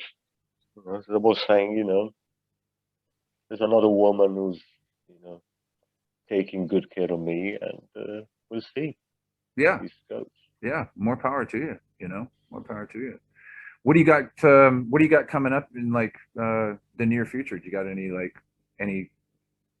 any new plans besides Figures in Black, or you thinking about doing any other little side projects, or is the record shop and Figures in Black pretty much keeping you busy? Well, during this pandemic, I've been playing music a lot. I was part of a new band called Hard Times, Hmm. like proto punk rock.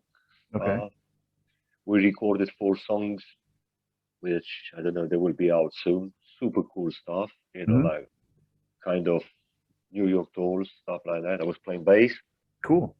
Uh, and then I had to leave because Mhm. we were too many of us, talking, and too many of us trying to write songs. And so for me, it was not, ideal. And then I've been writing music with this girl, Siametta, Hmm. an Italian friend of mine. And yeah, she's very talented. It's like she can write lyrics at the spot like this. Can you write something? And she goes, yes. And so it's like we've been, working on these songs, kind of lounge, easy listening, very hum and groove, stuff like Cool. that. So Yeah. very good. Yeah. So we're gonna, keep got 4 songs, and so we'll soon in the studio and do something. Yeah. So some songs are really very catchy, man. So shame that we haven't done it before for this summer, because they would have been like hit for summer. Really 60s vibes and lounge. Huh. And yeah, Figures in Black. Hopefully, we'll see. Because as I said, even with this band, it's so hard to get together. Everybody's working. This city is so big, and Mhm. but yeah, yeah, Is this we will. the is this show that you're doing with Parrish? Is this the first uh live gig? Yeah, yeah, it's the first live gig. That's pretty cool. Parrish is a good band. So I mean, can't go wrong. Pretty cool. Yeah, yeah, Yeah, that's pretty cool. yeah. Um It's gonna be good. the one thing we didn't talk about is you went on I forgot to mention this earlier, but you actually went on tour with you played with Lords of Altamont. Yeah, We didn't talk yeah. It about was, I that. think, 2017. Yeah, Okay. because you remember at the beginning I mentioned Danny Sin, which is the guitar player of Lords of Altamont, and he was in a band with the band The Glue at the early '90s with me. Right. So that time they needed a bass player, and he knows that I am the best bass player. Look, I can say I am an all right guitar player. I can say that I'm all right singer, but I can say I'm a fucking great bass player. So and so they call me, and I did the whole European tour. Well, it was mostly France and Belgium, and it was great. It was probably the only professional thing that I've done, like getting in big, playing big venues, hotels, and funds everywhere, That's cool. autographs and things like that. Yeah. And I still remember French people, under the stage, you super bass player, you super bass player. But then, unfortunately, the backing band, they all based in Utrecht in the Netherlands. So for me, it would have been, yeah. Jake, the main guy, is in Los Angeles. He lives in Los Angeles. But the backing band is European, and it was a bit too much for me to go, to travel, because they wanted to keep rehearsing every week and stuff like that. What's So, but it was a great what's the singer's name? Jake Jake. Oh, Cavaliere. okay. Yeah, I just we since we had been talking about this interview for this last couple weeks, um, I saw a picture of him and Leighton on the internet, and I was like, oh, that's I gotta make sure that I talk to Fabio about the Lords of Altamont, you know. So Yeah, because I think Jake played bass for Morlocks, like on the European tour. I think he did played he? bass for Oh, Morlocks. okay, Yeah, okay, all right. and Jake was in the early '90s, was part of the Stones. He was the organ player of Stones. Ah, And okay, I didn't know yeah, that. so yeah, the other bands, the Bomboras, Surf Band, quite few. But yeah, Jake was in the Stones. That the first time I met him, he was fast. Yeah, I got to I sent a message to Leighton, and he hasn't checked his Instagram yet, but I'm hoping to get him as a guest on the podcast as well. I'm gonna call Kiki and just have her call him and get him to answer his fucking Instagram account. Yeah, but is he in US? He's in the No. U.S. Yeah, yeah, yeah, Okay. yeah. And I hope he's all right. sadly, I didn't get to say goodbye to him before he left. But that was a whole kind of a rush and whatnot, and everybody was going through their own deals and whatnot. And so, Mm. you know, partly my fault too, because I didn't keep in touch with anybody during that time as well. And so there was a big break in the scene when I was pulling away from doing shows and just pulling away from the whole chaos of everything. And I was like, oh, fuck everybody. And I just quit talking to everybody. So partly my fault, but hopefully I can get him on here. And because I really would love to get into his whole backstory, you know, because that's a fucking, Well, you know, you his know, life Leighton stories. Koizumi is Yeah, one of the great, you know, greatest yeah, showmen yeah, around. yeah. But And his story is fucking you, insane too. So yeah, I guess he's got loads to say. yeah, yeah. I just yeah, can't wait to hear it all if we can, you know, fix it up. But yeah, I'm gonna get a hold of Kiki soon and, you know, try to get him to check his Instagram and answer me back. But let's see what else. There was let's see, we talked about pretty much all the other bands, but maybe I missed it. But did we talk about iGobi, the project you did? Right now, it's Egobi, and it's eGobi, just yeah. Egobi. It's the translation of Hunchbacked Men.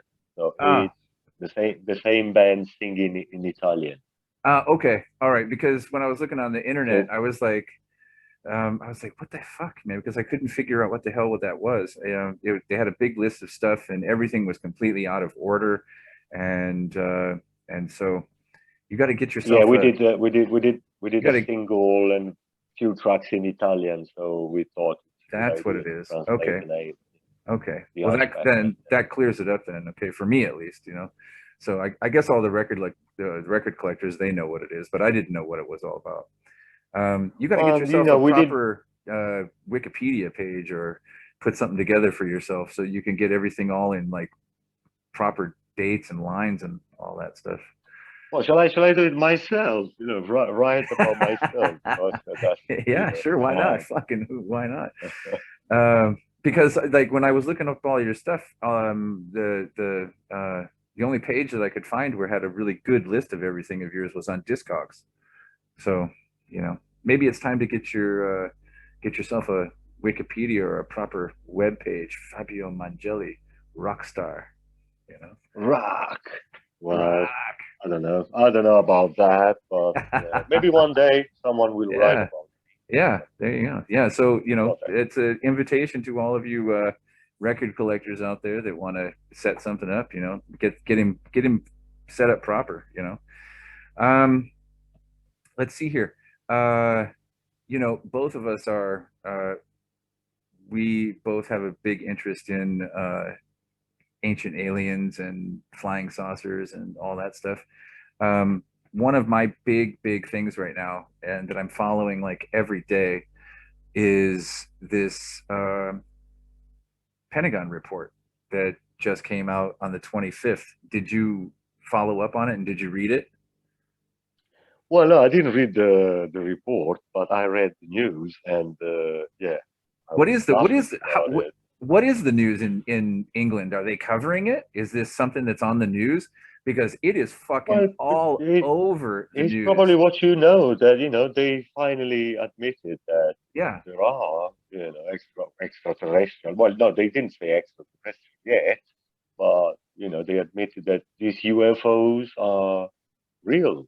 yeah, You know, and it makes me laugh because there must be something. There must be something going on that we don't know yet. Because if they, suddenly after, well, let's not think about thousands of years. Just let's think about the last 60 years. So yeah. they've been Because covering. yeah, Oh, you crazy, you crazy. We are the only one in the universe. Now suddenly, they said they exist. yeah. But not So, only do they exist, but they came out and they actually admitted that the research program has been going on for 70 years. Not just the crazy people on the street, but the actual government research program has been going on for 70 years. And so the whole time that all these people have been called crazy and wacko and fucking conspiracy theorists and everything, the fucking government themselves admitted that they've been hiding the program for 70 years. Yeah, yeah. So, there must something is, something is happening there. So they have to tell us something is happening. They have to prepare us to something bigger, which is going to happen. Yeah, but you That's know what what? I I think. see this is where I got pissed off with the 9-page report is that I don't think they need to prepare us for anything. I think I think it's a real insult that they only released this shitty little 9-page uh it's like, yeah, we already know what you wrote in there. Where's the other shit, you know?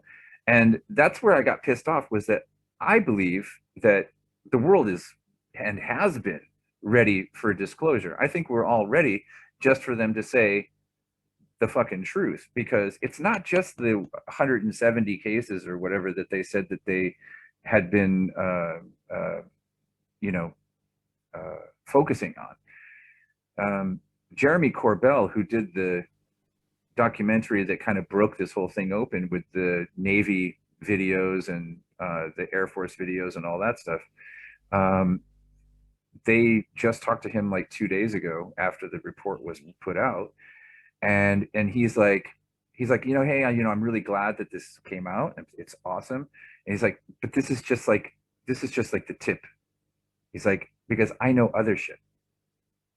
He's like, the time is not ready for me to do another documentary just yet because he's like kind of waiting for the kind of the dust to settle down and like everybody to like, okay, this is cool. And then he's going to bust open with another documentary and he's going to really like let loose because he said that this is like not even this much of what he's seen. Yeah, I think it's so obvious, man. It's so obvious they can't really hide it. Even the church, is admitting that, we are not the only human beings or the only, in the universe, because we're discovering other planets and other galaxies and other solar systems. So it makes sense. So, and, but, like ancient civilization, they already told us, Yeah. every civilization, they said that these people came from the stars and they created us or manipulated, our DNA and they made us human. So it's like, why believing in the God of the Bible and not, or, it's like, the Greek gods, that's mythology, and the Sumerian gods, that's mythology. Instead, the God of the Bible is true. You know, it's bullshit. There are no gods. Do you know who Graham Hancock is? Yeah, Have you seen the podcast that he did with Joe Rogan about no. he wrote a book recently and the name of the book is escaping me now. Um, I can't remember what it's called. That really pisses me off. Um, shit. But he wrote this book where they figured out that 12,000 years ago, a meteor hit in the area of Greenland. And so they've now hypothesized, and they're basically on the cusp of proving it 100% scientifically, that this was the cause of a great annihilation of the previous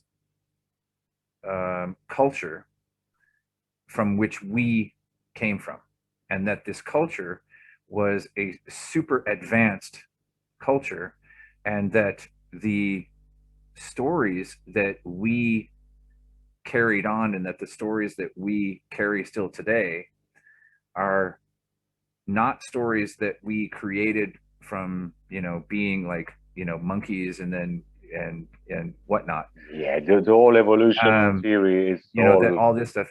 bullshit. And so what they've basically come to conclusion is that everything that we know that was passed on was what they carried on, what the survivors of that cataclysm carried on, and Right. it was only a very small amount of people that we're talking about, and so it's a miracle that like that it even happened in itself, but because they started looking at the geography of the United States, and they started looking at hills and mountains and the way that everything is laid out, and they started really actually asking questions, real deep questions about how the fuck did this boulder that is the size of a fucking skyscraper just how the fuck is it just sitting here in the middle of the desert, and there's no mountains anywhere, and there's a big fucking boulder,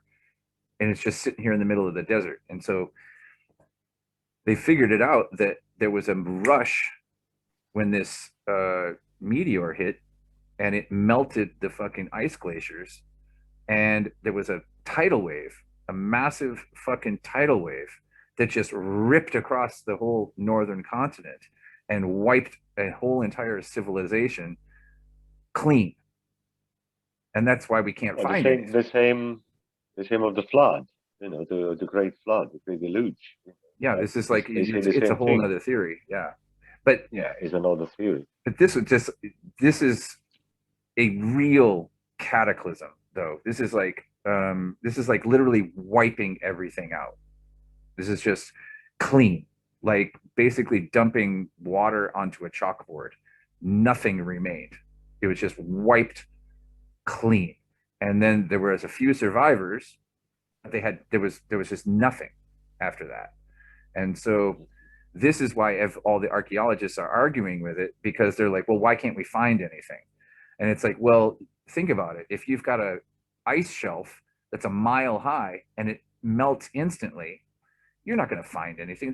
You would have to go to the bottoms of the ocean and even if there was anything that was still remained after 12,000 years, it's impossible to go down to the bottoms of the ocean or to find anything, but Well, um, as far as I know, there are things older than 12,000 years. yeah, it's pretty fucking crazy, They call, things that they can't, they call it the who part or something like that. They cannot explain where they come from and what they made from and stuff like that.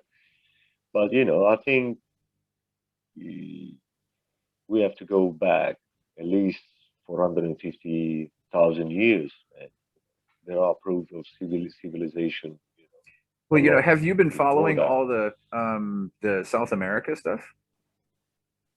I'm more into Mesopotamia and Sumerian stuff, They're now and the discovering. Anunnaki. Oh, okay. Yeah, Yeah. yeah. They're now discovering in South America that this is another thing that I'm surprised it's just not like on international news. And I just, it really blows me away. Um, because you shouldn't have to go on like YouTube digging to find this stuff out. It should be like, Mm. it should be on massive media, and it should be out for everybody to learn it and see it. And what they're now discovering is that South America uh, was not the rainforest that we see today. That it was actually a metropolis. That the whole entire continent, not like not, yeah, uh, the whole entire of South America was a massive interconnecting metropolis, and that it was a extremely advanced civilization. And it was the rainforest that we see today is only because the civilization disappeared and everything just grew over everything.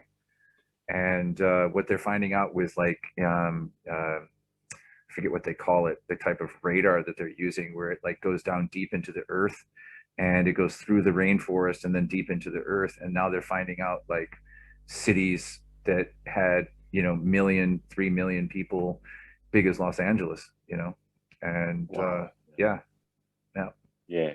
Buried under trees and stuff like that. It's yeah, still and they've also figured out that the people who lived there, that they actually figured out how to create their own soil because you can't grow in the area, and so they figured out how to create their own soil so that that way they could create farming, and they've just made this shit up. And so the question is like, where did they get the technology and the science to figure out how to create this soil to be able to farm in an area where you couldn't farm? Because it's not like you can just sit around and go, okay, I'm going to take this and put this together and whatnot. Somebody has to teach you that shit, yeah, yeah, yeah. you know? And it's pretty fucking amazing to Well, me, you know? Have you read anything new about in that field as far as like Mesopotamia and all that stuff? Have you read anything new? apart the famous Van Daniken and Sitchin, Yeah, uh, yeah, that guy's fucking amazing. Zacharias Sitchin and Yeah, Eric Van Daniken. yeah. And I follow. I mean, in Italy there is a kind of renaissance at the moment about this kind of free thinker, and there is a guy called Mauro Biglino, which is, I think, the greatest. He's like he just used to translate literally the Bible for the Vatican, Mhm. and he translated like 17 books for them. And during his translation, it was just like uh, finding out that what the Bible, that the whole Old Testament says is not what the theologians they teach us. Okay, wow. And yeah, you should check it out. I mean, he's mostly in Italian, but there are interviews and stuff with English in English. Yeah, So send I me follow this guy. yeah, send me a link later on, and then I can add it underneath the video so that everybody can check it out. Yeah, this the Old Testament now. So someone, other people they're working on the Gospels, and it's very interesting stuff. I love it. I mean, I used to be a believer. I used to be born and brought up Catholic, and now I just don't give a shit. It's just like ridiculous, even to think about it. That this guy called or whatever Yahweh was God. He was just a warrior, he was killing everybody, and it's written in the Old Testament. It's all written there because then, at some point I got the bloody Old Testament and I start reading the Genesis, Exodus, and all the books. And I was like, fuck it, this guy doesn't represent me at all. It's all fake, This so-called Elohim, or, for the Sumerians, the Anunnaki, Yeah, that they were people, coming from the stars. At some point they came down to Earth to dig, in South America, South Africa, to dig gold for their planet, which, according to Sitchin, it's called Nibiru, Planet X. And after years and years and of digging, they needed someone else to do the job for them. So the only way was to modify, to mix, or the DNA with the apes, or the, and so that's where Adam, the first human being. yeah. What I See, feel about that is this is very. why um, this whole thing with the UFOs, and the government finally coming out and showing their tits, finally, presenting everything. This is what turns me on so much about the whole thing is that I believe that in my lifetime, before I die, I believe that we're going to get the answers to all of these questions and all of these stories. And we're finally going to be able to answer the question, where did we come from? You know, Yeah. and I believe it's going to happen in our lifetime. I believe it firmly, and I don't think it's even going to be that far from now. I think it's going to be within the next couple of years. I think full open disclosure is going to be within the next couple of years. In the next, yeah, that's what I was saying. That there must be something happening. So they are trying to, prepare us to a major happening. Maybe it's going to be an invasion soon. Whoa! Well, here, you know what?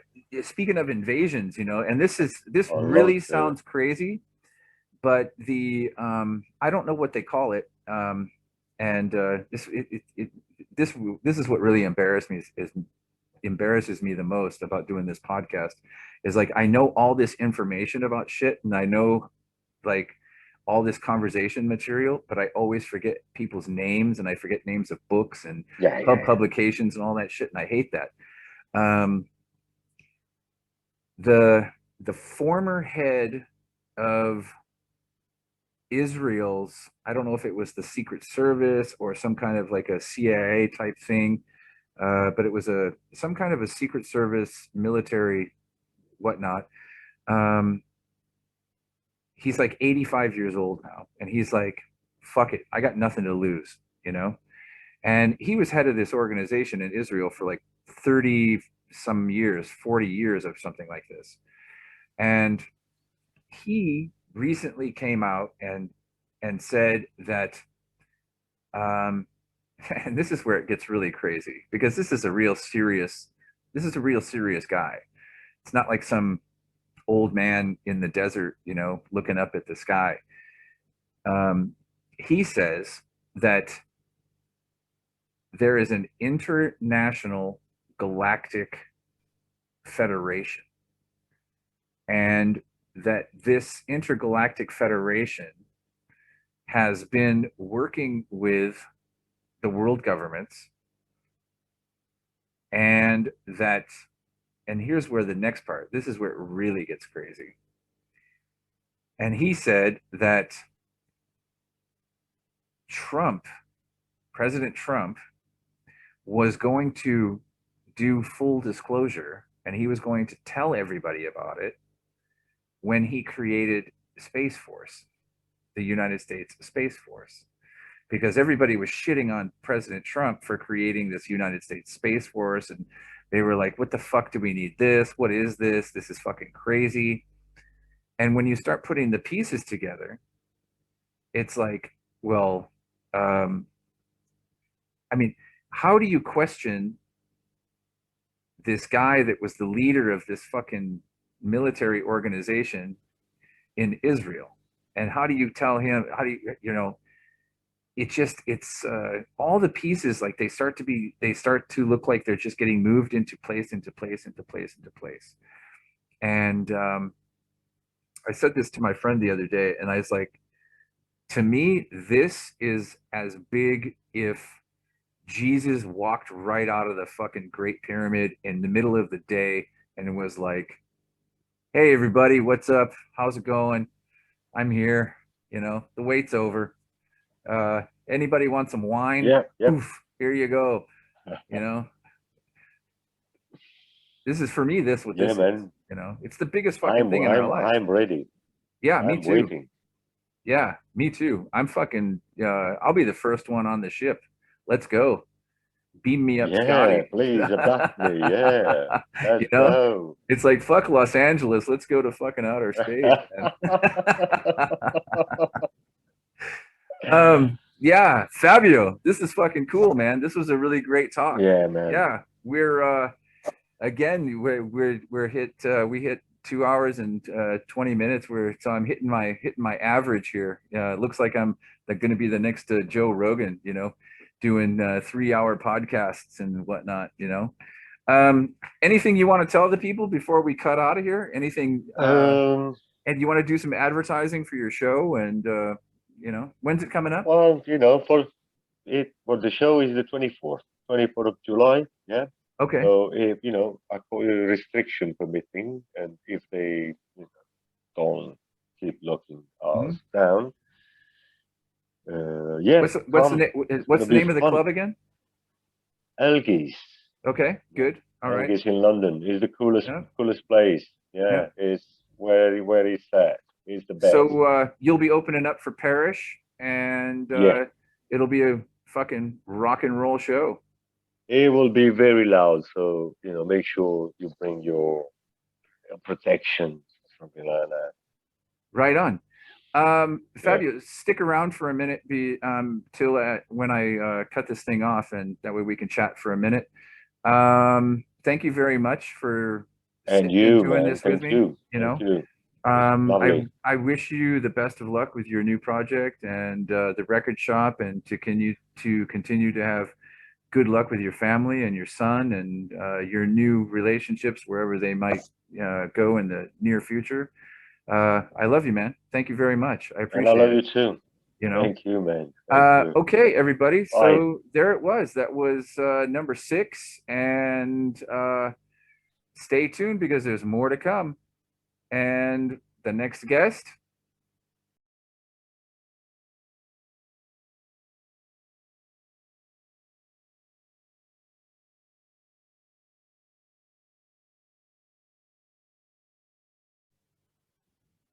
Okay, here we go. This is number 6 of Heavy Nova and the New City Radio, and today's guest is Fabio Mongelli.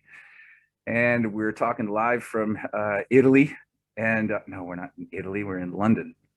Yeah.